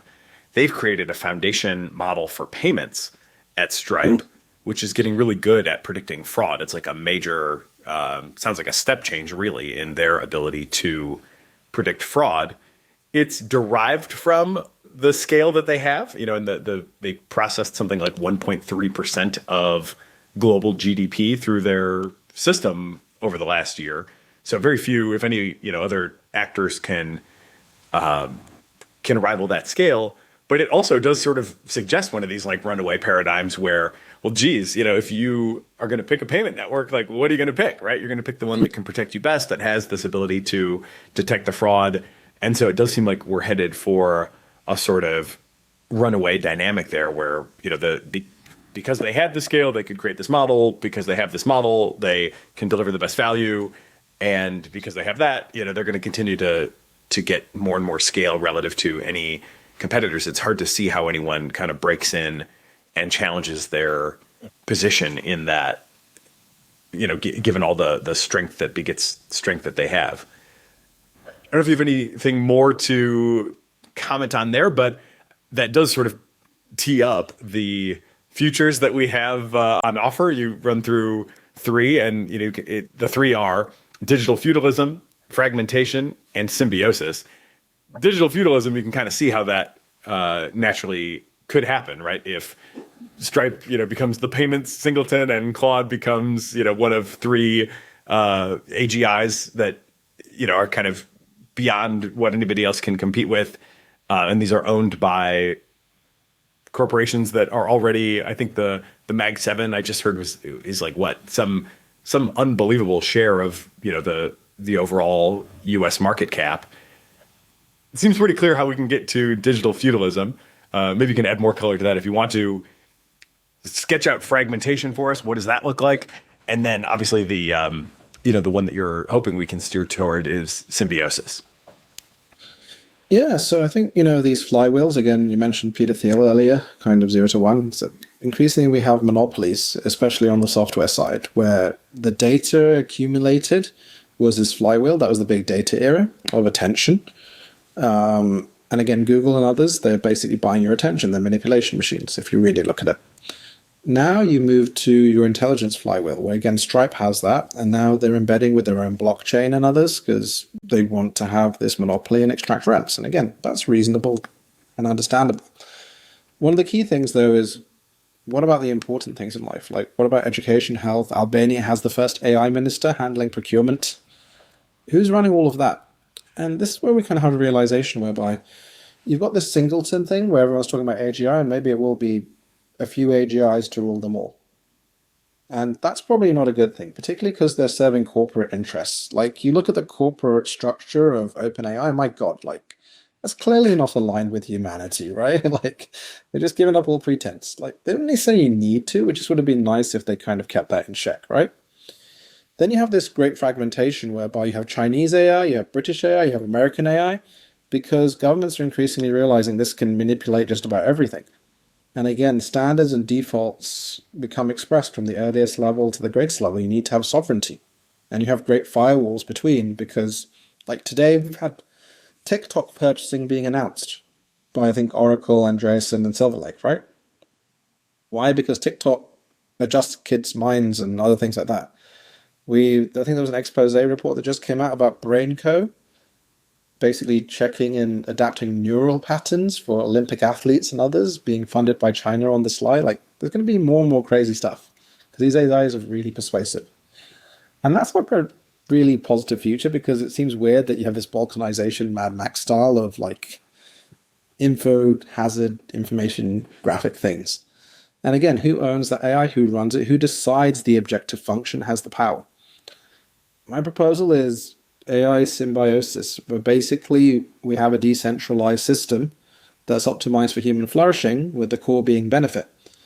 And I think we can utilize a mixture of this decentralized technology and others to do so, because once you build models that suffice and interfaces that are appropriate, and we built state-of-the-art AI agent, others have released them open source, I think that's what actually really matters, because I was thinking about this a lot, because I used to be an open source maximalist. And I realized, like, do I care if ChatGPT is teaching my kid? And I was like, yeah, I don't really want the data to be there, because you see all sorts of weird things, like Claude saying 5-year attention, you don't know exactly what they're optimizing for, etc. Do I care if the interface and memory of the education app is controlled by an aligned entity, ideally myself and my family, and then I use ChatGPT? I care a lot less.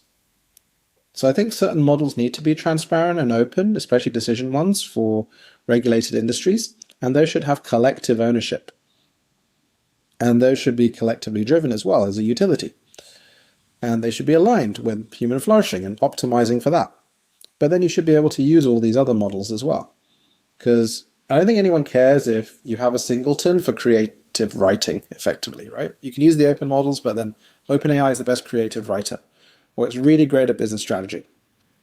I think what matters is who runs the governments, who runs the finances, who runs education and health and others. And it's probably not going to be a good thing if that isn't collectively owned, if that isn't aligned, if it is, again, serving kind of other interests here. And so those are three prospective futures. And I think, to be honest, we're running out of time a bit. We're already seeing governments adopt big tech whole. We're seeing, again, this capital thing, like OpenAI just announced Stargate UK with $30 billion of investment. Like the capital requirements are going up dramatically. And I think this year is the takeoff year as well. The key thing will be how much better is Grok 5 than Grok 4.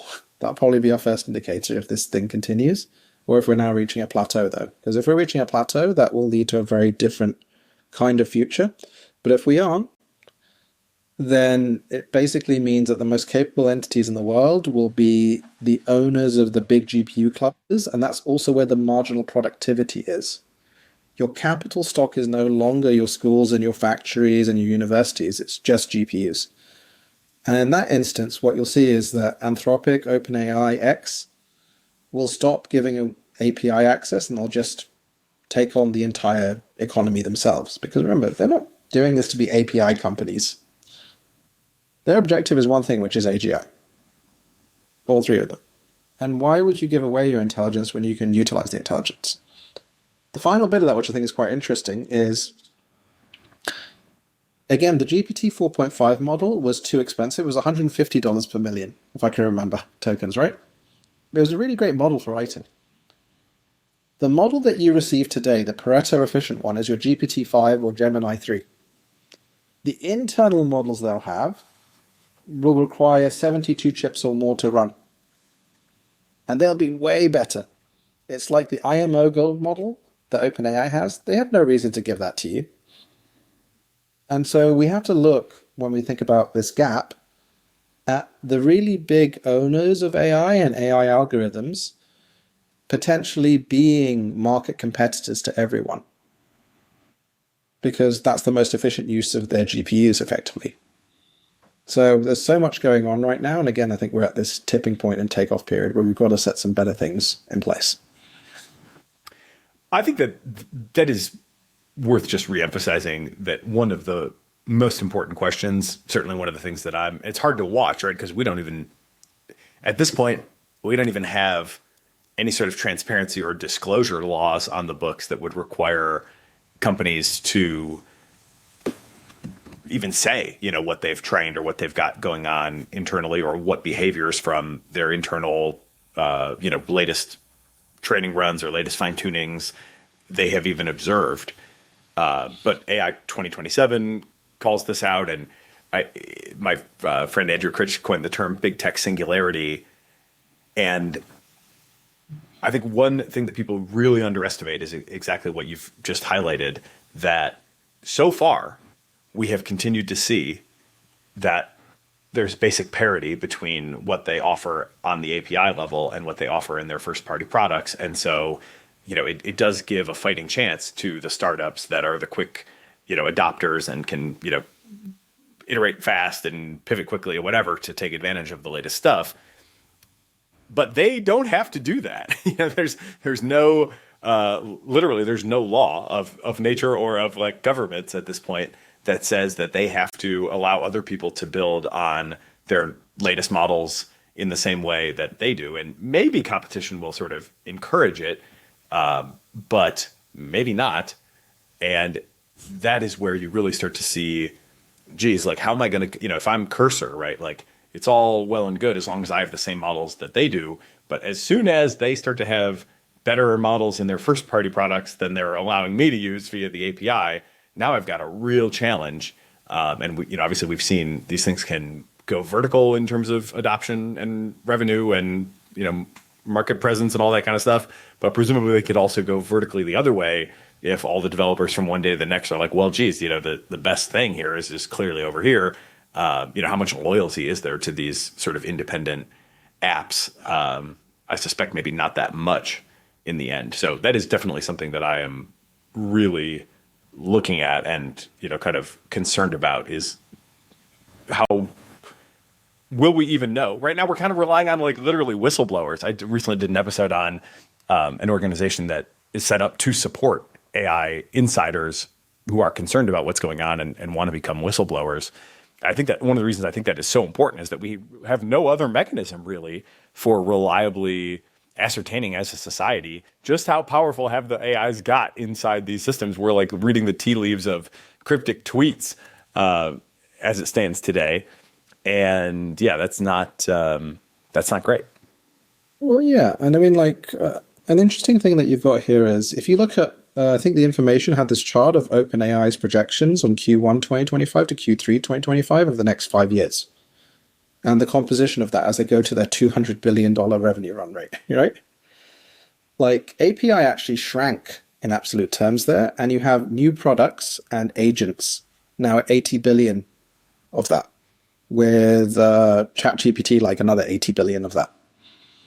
Like, again, what is the agent product going to be? The agent product is a replacement for human workers. Straight out. But then you can have fully AI companies. It would actually be against their fiduciary responsibilities not to do this, because you can have the increased margin. Similarly, like, again, they can give you the AI and they can make a profit from it, but people like Google and others build their own chips. So they will be able to beat you regardless, as long as they have access to the GPUs. So I think that everyone's doing this build out, but you will move from the utilization of that on an economic basis to outcompeting your competitors, having more influence than others, because again, you can have the big computers to have better strategy than others. And that's before we get into this whole AGI fully autonomous kind of thing. This is just, again, standard reality. And this is the first point where we see that model divergence, I think, was GPT-5. Now it will increasingly happen because also, this is important, it's impossible to give the IMO level model, most likely, to every ChatGPT user. No matter how many GPUs you have. Like, they just have to double the amount of GPUs or something they had for Codex.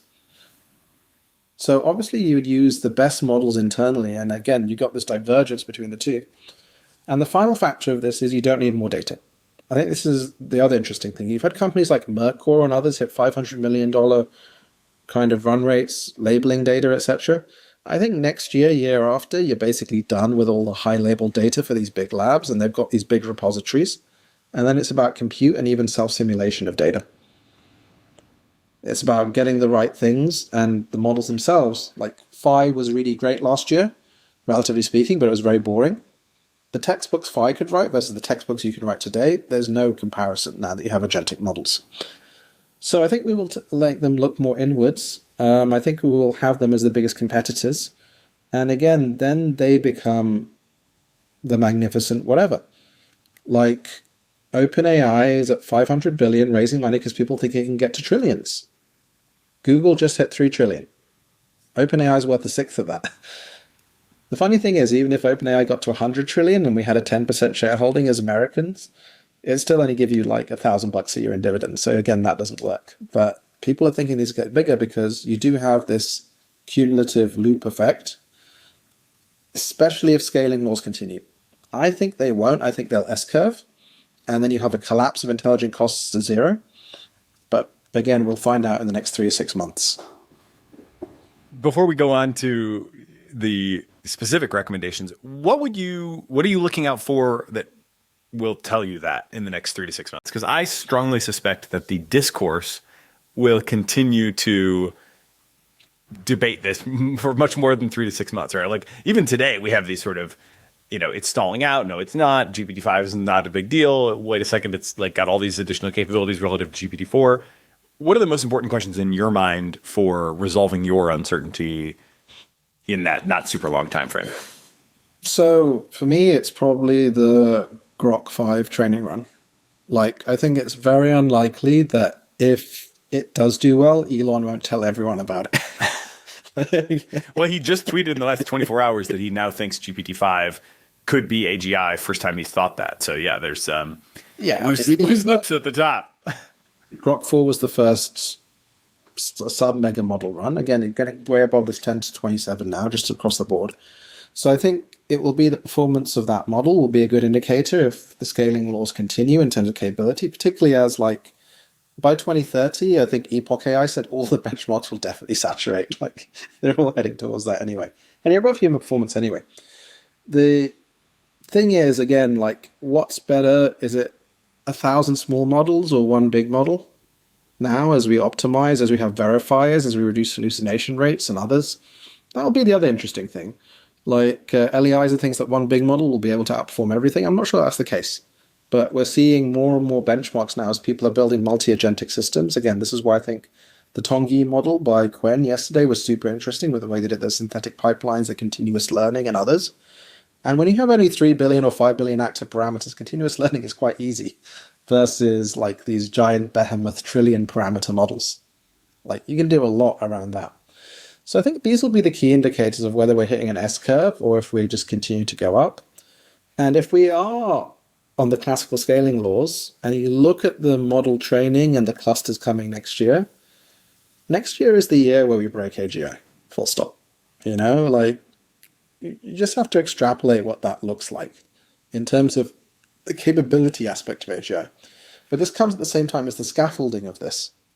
But again, if you're trailing on 100,000 GPUs, you're not going to have a 3 billion active parameter model. You're going to have a 300 billion active parameter model that runs on a Grace Hopper, Grace Blackwell integrated chip with 72 or 144 chips at once, not one H100. And there just aren't enough of those to give everyone access to it. So only a few people will have access to superintelligence. And the question is, what are they going to use it for? So that's why I think this Grok 5 training one will be the most interesting, full stop. And then the final thing is just, as we move into these multi-agentic systems, the meta kind METR type thing of longer and longer, like we've been building agents now and they're working for hours and hours and hours. Performance seems to be going up. Like if that's all there is to it, just utilizing these latent spaces appropriately, then again, our assumption of zero cost intelligence will be accurate. 120 IQ for every human. And that really messes up the economy. Like maybe it doesn't kill us all unless you have swarms and things like that. But I don't see how it's not going to mess up the economy, even if it kind of stalls out around about now. But my base assumption is that you will see GPT-5 Pro level edge models in 2 years.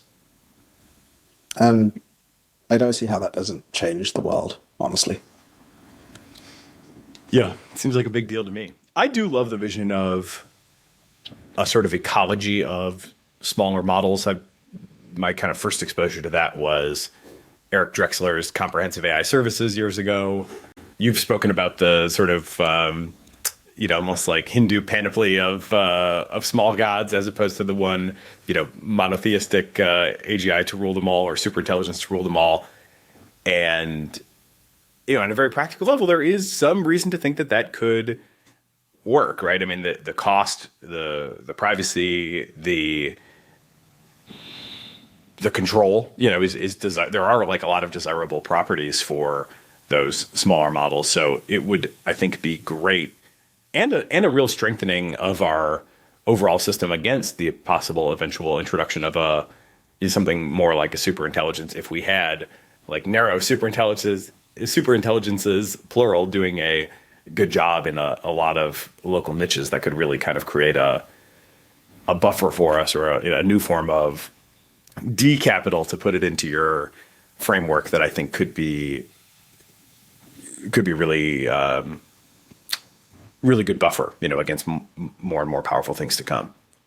I mean, again, we have complex adaptive systems as hierarchical and loosely bound. We've seen that they are more resilient, right? And so swarm intelligence, not Borg, but, like improved, is probably going to be better where we augment every single human.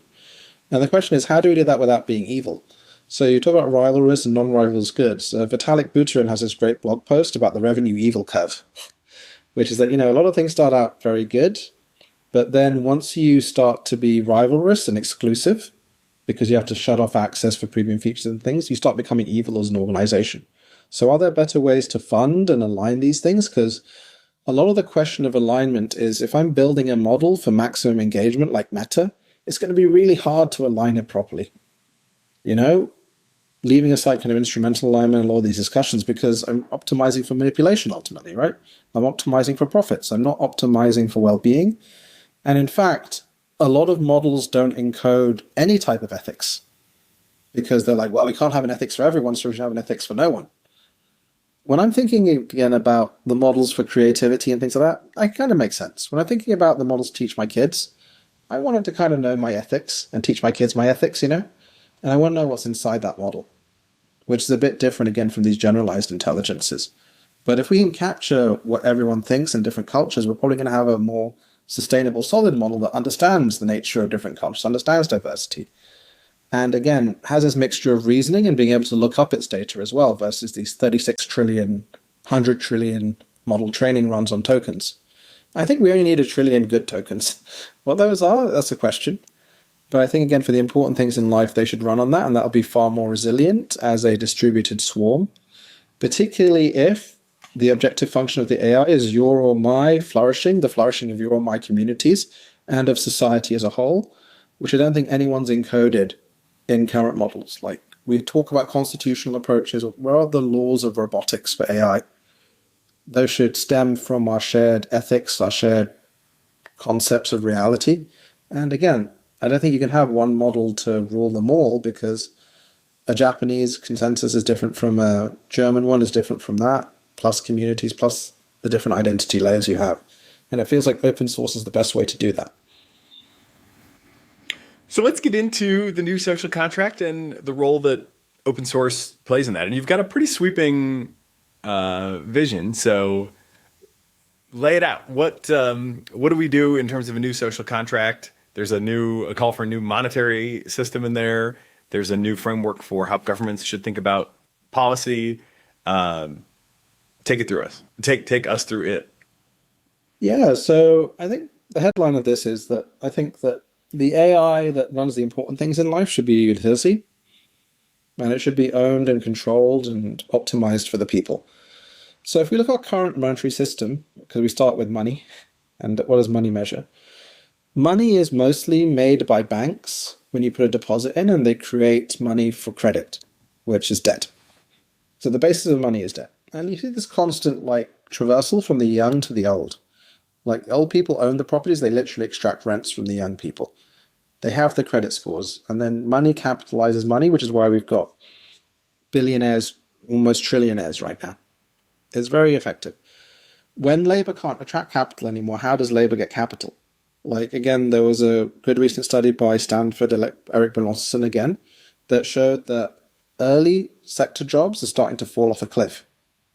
Because AI models are kind of at graduate level now. Why would you hire graduates rather than AI? They don't complain, they do hire your graduates, right? Again, that will go up the curve in the coming period. So my proposal is that we need a new form of money and a new way of looking at the economy. So we're building this stuff, my company, fully open source, of great individual multiplayer models for finance, education, health, and others that we'll give away free. But then what we're doing is we're using the computation from verified deployments of that to secure a version of Bitcoin that we call Foundation Coin. But unlike Bitcoin, we have lots of different miners. We're basically saying, what if there was a national champion in every country owned by the people of each country that stacked compute to give free universal AI to the people and to have supercomputers for cancer and education and culture and more, to organize our collective knowledge and make that available to everyone. Because you've got trillions of dollars of compute coming online. Public sector GDP is like 20% of global GDP. Healthcare is another 10%. Education is another 10%. Let's tap into that to have a new type of money at a time when digital assets are being legalized, and use that as the core. This is your gold. This is your store of value. So money becomes about benefit, because every single computational cycle you can use to organize cancer knowledge and make it available to cancer people. Every single person needs a universal AI next to them that isn't optimizing for what I want or what Sam wants or Elon wants, but instead is designed fully open source to optimize for the flourishing of that individual, or at community level, that community AI for that community, or at societal level for society. The more people it helps, the more trust in the asset, the more people it can help, because the value goes up, because most crypto is a bit rubbish now, but it's still $4 trillion. Actually, this is interesting. The total amount OpenAI are going to spend on inference this year is the same as the total Bitcoin budget on compute. And the amount of money that OpenAI and Anthropic and others have made this year is about $20 billion. The total amount of money going into crypto has been like $160 billion. So I was like, let's use that as the basis. Let's build agents that can operate and run these productive systems that individuals and communities and governments can deploy themselves. And let's see if that can be a better way to have money as a store of value on day one. So you have your Bitcoin equivalent to fund it all. Then the next part, which is the part we haven't quite figured out yet, but we're working on the paper for, is what if then you had a version of cash against this gold that basically you got for being human? What if we switch from the banks making money, literally, to you receiving that as a result of being a human, conscious person, effectively? That could be a very interesting thing, because UBI doesn't work with tax, because in fact the tax base will come down. And again, $5 trillion just gets you subsistence level economy, right? Poverty level. That's the entire tax base. Even if you tax all the AI companies, again, all the corporations in America put together only pay 0.9 trillion in tax. And yet you have 5 trillion cost of even poverty level. The only way to get people universal basic income, and this is easier if everyone has an AI, universal basic AI, is if we actually let them make money by being human. Because you need that basic level of hygiene. You need to let them survive, and the AI can help them optimize the use of that capital and their capability to access more capital. Because the average IQ is like 100 or 90, and these AIs have 120 IQ. So, your buddy will be doing better. So I think we need to rework the way money flows, and this is our proposal. We've seen dual currency mechanisms work classically well, gold with the kind of fiat peg and others. But it's not easy. At the very start, what we're doing, though, is just this Bitcoin, but with AI, where all the sales go towards cancer supercomputers and others, because once we've built a great medical system, and again, we've already built models that before MedGen and others, our plan is next year, there will be a free app that you can download on any app store that will just check every diagnosis in every language, and that will save lives.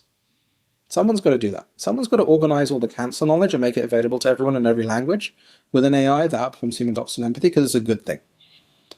And again, I think we can play that digital asset thing and leverage that technology, because it's the only way we can build a swarm AI, which is a universal AI for every single person, and then stacks above that to run communities and societies and others, that is fully open source and aligned. Because I don't think you can do that with a company, unfortunately, because you'll always have this revenue evil curve and this kind of cross basis. So that's what we're trying to do. And I think it's also the only way, this is very important, to be able to get the compute. Because if we're in a takeoff scenario where the compute defines reality, the most successful compute coordinator in the world has been Bitcoin. So if you have the right Bitcoin, but for AI, where every single foundation coin sold goes to a cancer supercomputer or giving people cancer help or educating kids, that could potentially be the highest marginal dollar to divert some of this GPU supply to the public sector before the governments know what to do, because the governments aren't going to be able to get their act together in the next few years, And to give people the opportunity they need, because if you don't have GPT-5 access, or let's say, if you don't have GPT-6 access, you're going to fall behind. Like, someone plus AI, but without AI, I think the gap was about that much, shall we say now. Whereas you plus your AIs in a year, you'll be far more productive than anyone, because they just won't make mistakes anymore, and you can coordinate swarms of them to attract capital and performance and more. So I think the gap will grow dramatically, so we need to have that access element. So that's quite a lot, I know. It's not easy trying to take on the economic system. At the very least, I do think we need to rethink how money flows in our economy. And we should use this AI to build these good things that are valuable and maybe not captured within GDP or existing company systems. So there's a sort of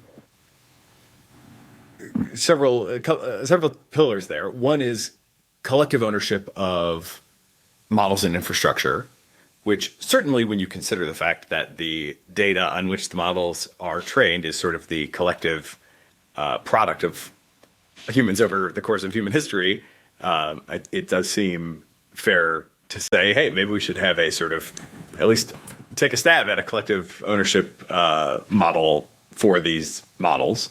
None of that is to say people couldn't continue to develop their own privately, but there's some like intuitive basis, I think, for, geez, wait a second, if this if this knowledge is the collective product, maybe the product should be also a collective product. And then combining that with some sort of guaranteed, basically access to compute, access to inference as a right of all humans. That's a kind of a key part of the social contract. Can you give me a little bit more on like the tokenomics of this? How is it the case if I want to go buy a token, why do I buy it? In most crypto schemes, it's a speculative bet.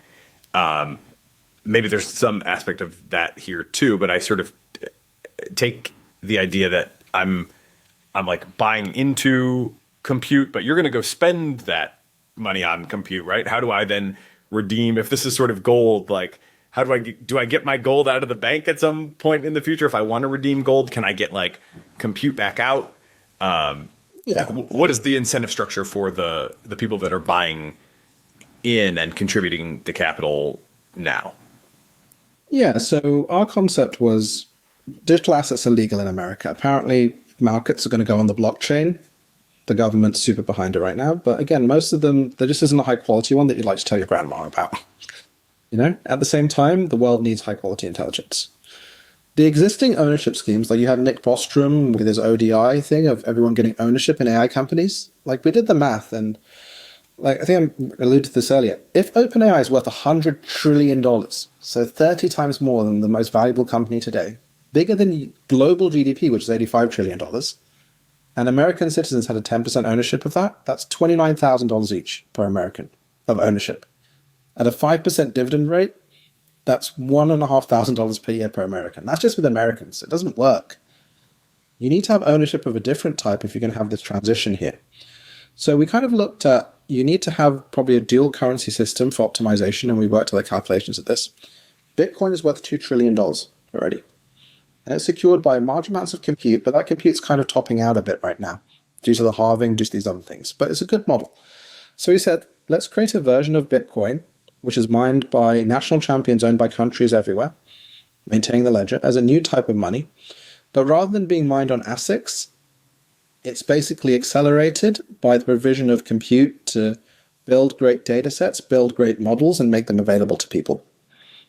Because the way that you build trust is by helping people. If I organize the autism knowledge, and someone has autism, and I make it available to every person going through the autism journey in the world for free, they will trust the system more. The currency itself has a basis of being as distributed and good as Bitcoin and secure. And in fact, you can swap because it's the same private keys from one to the other. But when you take a Bitcoin and you swap to a foundation coin, not only do you get the foundation coin, but all of your proceeds measurably go towards compute for cancer, autism, education, government, culture, etc. So we will have supercomputers on this basis. And that's playing the aggregate demand for a high-quality digital asset against the demand for high-quality intelligence, but separating the two. Because a lot of crypto things try to create marketplaces, etc., utility tokens. I was like, let's just try to create money that is made out of crystallizing wisdom and making it available to people. Because that's valuable and someone needs to do it right now. Like at Stability, we gave away 20 million A100 hours. We had 300 million downloads of our models. And we were good at allocating compute. Like, again, let's just do that. Because someone should. Why hasn't anyone organized the cancer knowledge of the world and made it available? Because it's not in anyone's incentive to do so. Whereas if you're trying to create a high-quality digital asset as money, it does make sense. But then if you're giving everyone universal AI, because again, everyone should have it as a right to teach their kids. Again, Alpha School, as you mentioned, 2 hours a day, they're in the top 0.5 percentile in the world. And that's not through a chatbot either. They do dynamic kind of stuff. That should be a right, human right. High-quality medical advice should be a human right. Having AI on your side to help you navigate this should be a human right. Then the fact with these services, the more human they are, and then we can think about UBI from a different perspective and monetary generation from a different perspective, where the money is generated by people and then is purchased by the AIs effectively. Because you're creating new money as digital assets go from 4 trillion to 40 trillion, I think. I think everything will be a digital asset now that's legalized in America. But the base foundation coin is just very simple, this loop. Sell coins, use all of the proceeds not for Lambos or whatever, but for good things. When you buy the coin, you can say, I want it to go to cancer. I want it to go to Alzheimer's. I want it to go to this. I want it to go to that. And you know that it can because you'll see the supercomputer itself. And then you can tell your grandma, I help contribute to this, and if there are breakthroughs from the grants or you see the organization, it's valuable. If someone uses it, you'll see that you've helped 33 people today through your holding. That's valuable, I think. And it moves to, again, we wanted to change the nature of money being from debt to benefit, because this definitely benefits society.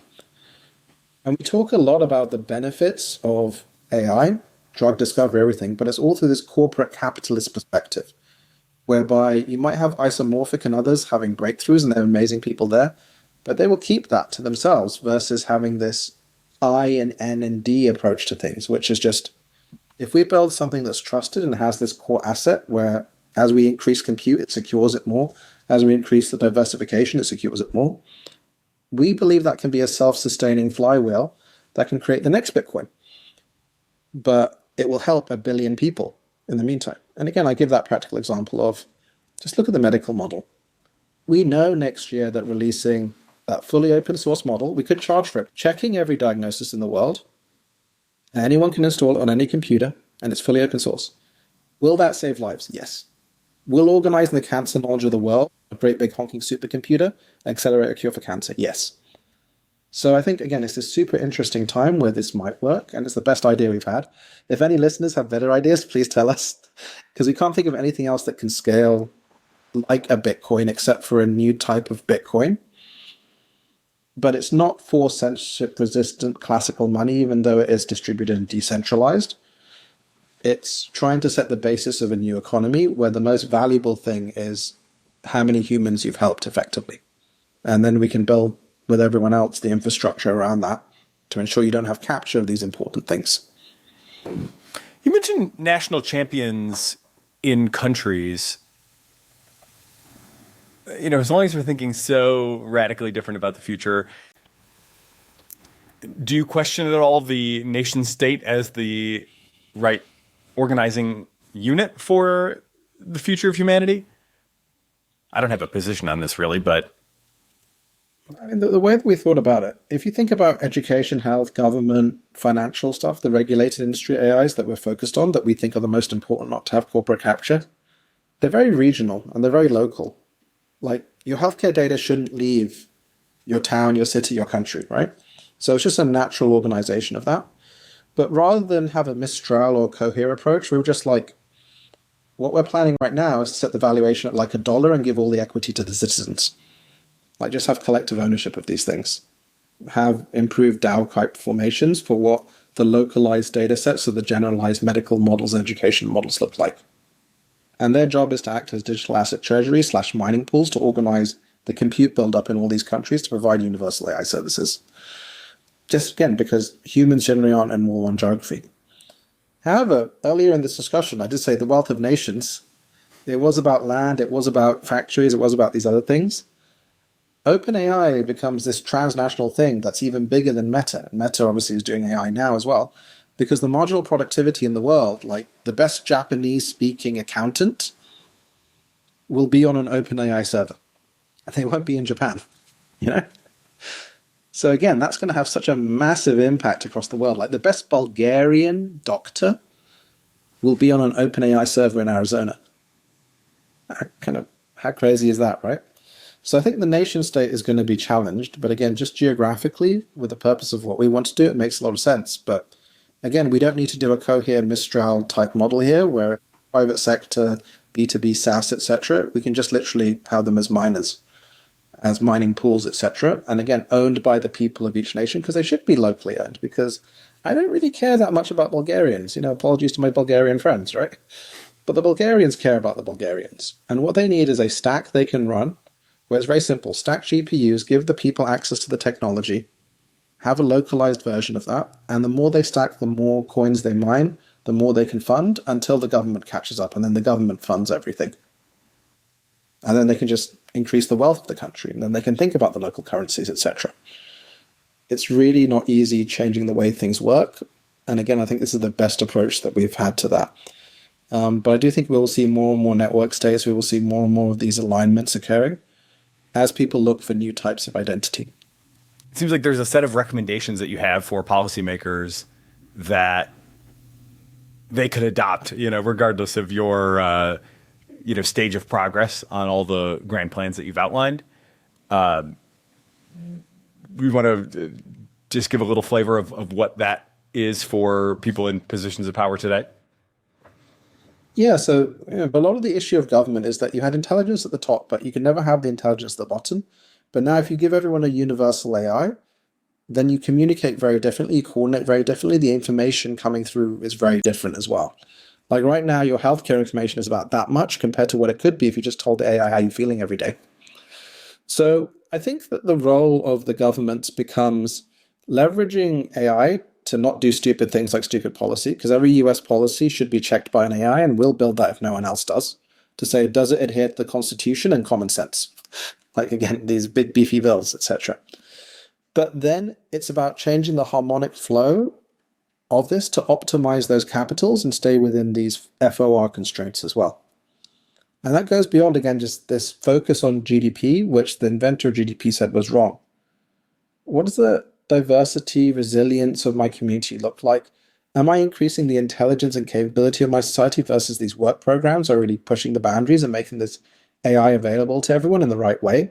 Because there's the right way and the wrong way. And am I increasing the network capability and openness of my society, or am I going the opposite direction? And so again, I think you need to go to geometry engineering versus policy engineering, because again, it's just, you want water to flow downhill, right? You want to get out of the way. And most governments actually get in the way of that instead, due to various misalignments of incentives, due to corporate power structures, all sorts of other things, because there was never anything that could check and balance that. And in game theory terms, this is where I find AI most exciting. Once you build appropriately, and again, this is important because you need it to be trusted, an AI that can check every single US bill to see, does it match with the institution? Is it in the benefit of Americans? And does it contribute to flourishing? And it's reproducible, the analysis. I think that actually changes the way democracy works, because there are no checks and balances right now, which is why you have so much corporate capture, and you have the Los Angeles, San Francisco Railway, etc. One of the maybe also most important claims in the book that you have is that you think all of this does lead to safer AGI when AGI is ultimately built. And I know you think that's not too far out. You want to sketch out the case for how all of this, I kind of give one version of it, which is the sort of buffering, but that's more of like a DIAC story. My sense is that you also have a story of why a lot of the things that you lay out here add up to a safer AGI, not in the sense that we're more prepared, more buffered, have better defenses, but that the thing itself is actually safer, better, more aligned, etc. Can you tell that part of the story? Well, I think there's a few things. If you become the marginal highest dollar for any compute, because the value of the currency goes up, then OpenAI, others will actually adapt their models to what you do. That's number one. Number two is, if you're building these great data sets that actually map the culture and knowledge of Malaysia and the ethics of various faith systems and others, as we call these gold standard anchor sets that can adopt and evolve, but we're actually putting computation towards figuring this out. It's what Kissinger and Eric Schmidt call DOXA, the underlying agreements of humanity. That's really valuable to actually input into these other AI models, because I think OpenAI and others would like to do that, but they don't even think in that way, I think the other part of it is just a computational thing, because a distributed computational network built correctly with universal AI and then city AI and then others, like to attack the Bitcoin network, you need to have computation above the Bitcoin level, of the miner level of computation. You need to co-opt a certain amount of that. In order to attack a system of AI agents at every single level that can call upon these huge reserves, it has a lot of computation that can balance out the other computation. But the AI agents themselves, their instrumental objective, is much more smallly defined than the classical AGI singleton thing. So you've got a data thing, you have a incentive thing, and you have a resilience thing baked in there. In fact, I think probably the most important thing for AGI being on side and not killing us all, apart from these structural things, is actually the data that goes inside it. Like, we can see that a small amount of data in those trillions of tokens being wrong, for a definition of wrong, can lead to massively weird behaviors. I actually believe that every AI company should be forced to release the data just like they're forced to release the ingredients that goes into the models. And there should be data standards that you can't have certain types of data in those models. Because they don't necessarily need that. When you're trying to build a medical model, that becomes a lot more apparent because you're like, why do I need any Reddit data? Versus if I'm trying to build a classical AGI. So I think building this system creates the right incentives to have better AGI that doesn't rely entirely on these singletons, builds better data, builds these better things. And it's the best approximation I could have, because in the absence of those data sets, in the absence of that incentive structure, you're only going to go one way, which is the way of profit maximization of companies. Oh, actually, the interesting thing is that AI companies are about cash flow maximization. None of them will ever build profits. They get your subscriptions on day 1, they pay on day 60. They're doing the Amazon playbook. So even taxing their profits won't make anything. Yeah, OpenAI recently said that instead of burning $30 billion or so, they now plan to build burn $110 billion or so over the next however many years. So yeah, there's going to be a lot of losses to carry forward into their future accounting. Well, again, like the reason they can do that is because they're trying to capture the biggest prize of all, which is all human intellectual labor. And regardless of the things, again, like if you are OpenAI and you're trying to achieve the goal of AGI, in a few years' time, everyone gets cake and you get the stuffed truffle pheasant, right? You use your models to take increasing parts of the economy and get increasing influence. This is also why we've seen the $100 million pack, copying from the crypto example. And governments will be forced to step in line. Like, this is why, like, I looked at all the pause stuff and I looked at all the regulatory stuff. I was the only signer of that AI pause letter. I was like, none of it's going to work because the incentives are too high. Like, if you want to change people's behavior, you have to change the incentive landscape. And so we have to create an incentive for actually useful AI that is about human flourishing, and that doesn't exist today. If Foundation Coin takes off, it will exist because companies can be paid in Foundation Coin and it can become the highest marginal consumer of OpenAI API credits, etc., providing it through this interface owned by the people. If it doesn't, then I haven't figured out how we create the appropriate incentives. And this is actually the most discouraging thing, and this is why we don't see positive futures. Like, we're very good at diagnosing the problems, but no one's been able to figure out a solution yet. Because we found for economics, we literally had to go back from the first principles and reconstruct economics. And it just so happened that it worked. You have to really think about these things from first principles, but so much of the AGI alignment discussion has been around the end state when you have these incredibly powerful models, or restricting. Like, how much of the discussion has been about the data that goes inside and how you optimize for wisdom versus intelligence? This is why, like, Taleb has this concept of intellectual yet idiot. Our AGIs are very much going to be intellectual yet idiots because they don't have this lived human reality and interaction with humans. In fact, we deliberately don't RL them on humans because they turn into Nazis with the way that we do it right now, right? Like Tay, etc. So that's why I think we need a different type of AI. We need different types of data sets and a different set of alignment patterns. And that's the best that we can do from where we are. Again, if anyone's got any great ideas about AI alignment, apart from like getting rid of all the GPU farms or like freezing them, let me know. Or building in, actually the current best that everyone's got is build AGI first. So stop building AGIs. Like, come on. Yeah. I think actually there's a very interesting thing, which is just if you project yourself 10, 20 years in the future, and you think about the AI that you're using every single day that's teaching your kids, managing your health, helping you be creative, helping you be the best you can be, who owns that AI? How is that built? What's the stuff that goes in it? What's the outputs? And that's where we realize that what we outlined is, I think, the ideal environment of that. I don't want it controlled by a government. I don't want the government allocating capital. I don't want it controlled by a private company. I need my sovereign AI that I own, and I need it to be clean on the input data. I need it to be aligned with me and looking out for me. Otherwise, it just doesn't work. Maybe 2 last questions, and I appreciate your generosity with your time.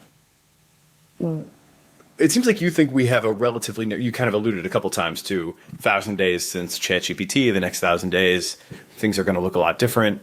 Give us the argument for why this period is critical and why we sort of need to get things right in this phase before they sort of crystallize or, a future pattern becomes so entrenched that it may be hard to break out of.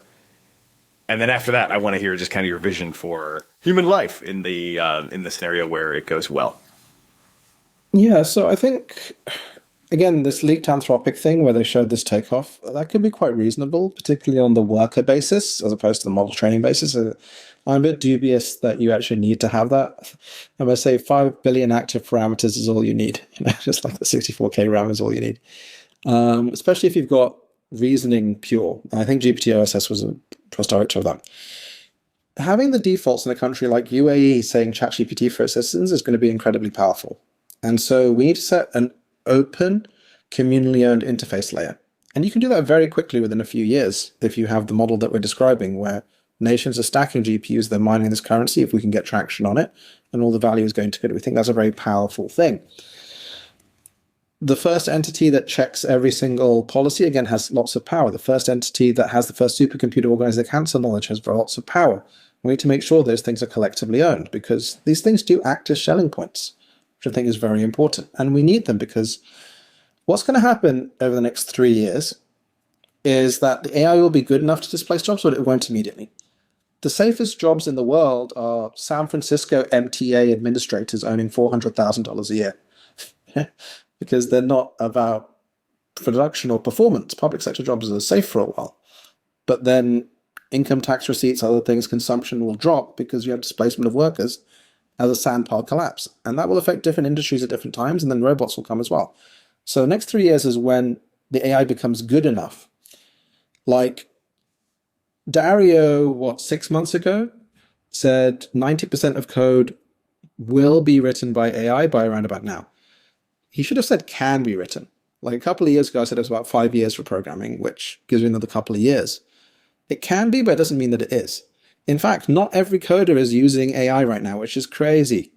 Like I'd say probably about 50% of coders are using AI. So the distributional effects will be longer, but the defaults we set now are important. If we're in the scale-up environment, it takes a little while to scale up. And again, it could be that you're locked out of that GPU share of the world.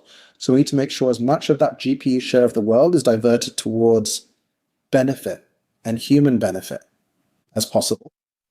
And the final thing is the power structure here as well. Right now, outside of the big AI companies and some of the Chinese ones, what does the power look like of that? Governments can't force OpenAI to build models in any way, except for the military uses. You need to have a power block and a constituency that speaks for the people. And again, that should be some sort of collectively owned entity, because people need to speak up because they're not being represented here. In fact, people are even saying, if you tax the AI companies and they're the main providers of tax, they become the most represented, particularly because they're going to use the AIs to effectively impact democracy itself. So all of these are converging at the same time.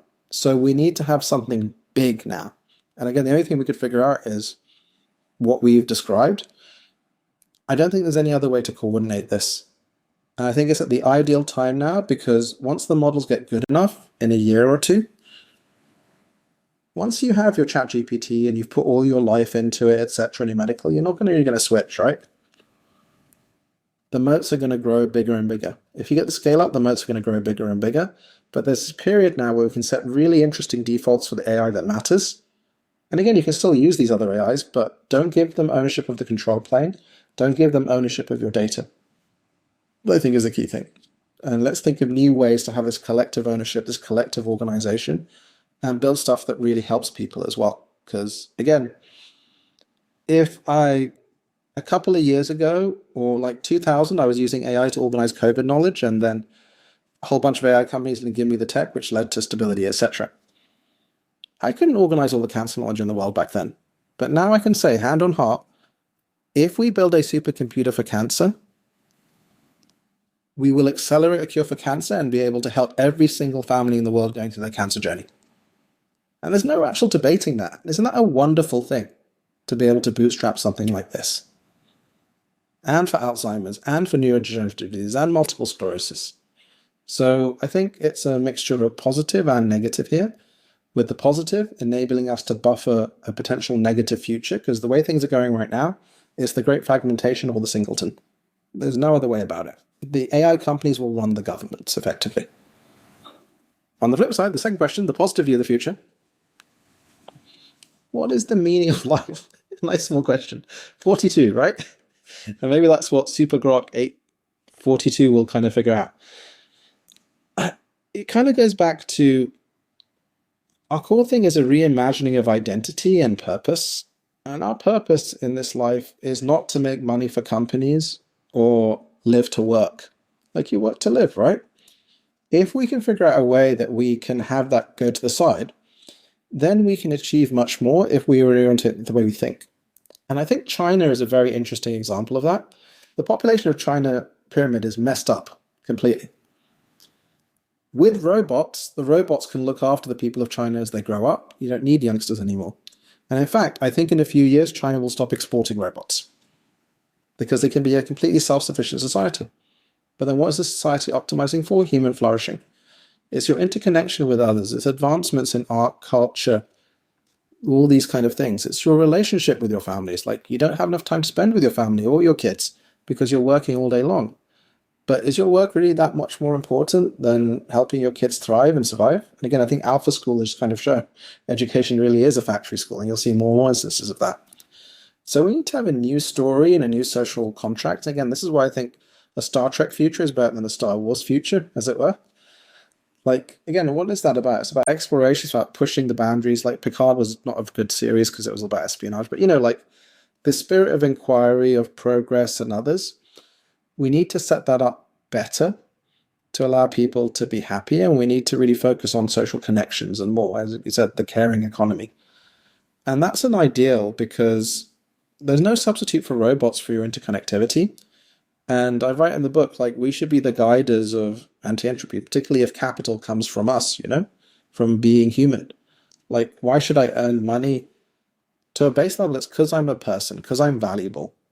It isn't because of my contribution side. Like, if I want to get wealthy or if I want extra material, yeah, sure, work for that. Have the capability to access that.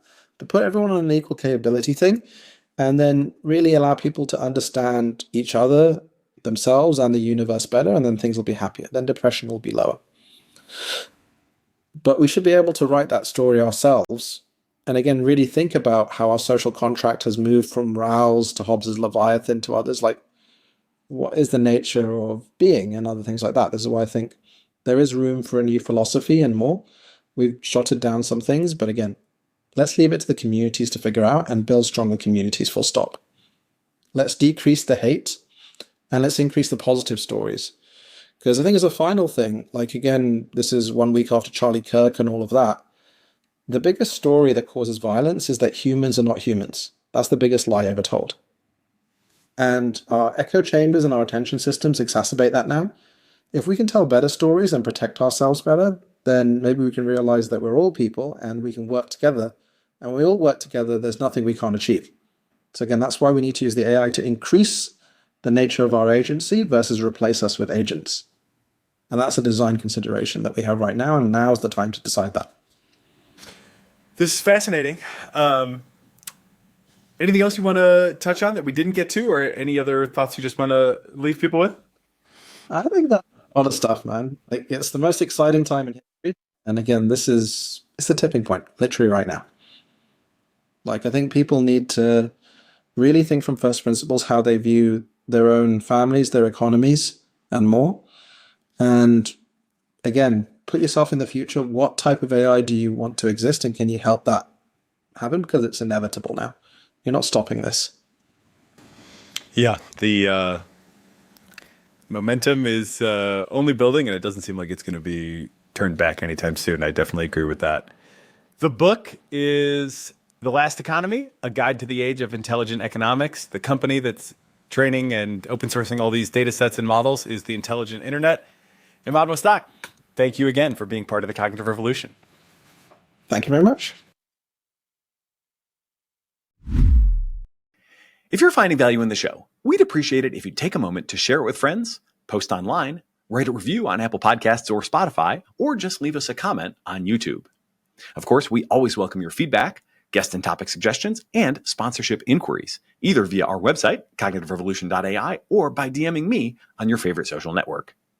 The Cognitive Revolution is part of the Turpentine Network, a network of podcasts where experts talk technology, business, economics, geopolitics, culture, and more, which is now a part of A16Z. We're produced by AI Podcasting. If you're looking for podcast production help for everything from the moment you stop recording to the moment your audience starts listening, check them out and see my endorsement at aipodcast.ing. And finally, I encourage you to take a moment to check out our new and improved show notes, which were created automatically by Notion's AI Meeting Notes. AI Meeting Notes captures every detail and breaks down complex concepts so no idea gets lost. And because AI Meeting Notes lives right in Notion, everything you capture, whether that's meetings, podcasts, interviews, or conversations, lives exactly where you plan, build, and get things done. No switching, no slowdown. Check out Notion's AI Meeting Notes if you want perfect notes that write themselves. And head to the link in our show notes to try Notion's AI Meeting Notes free for 30 days.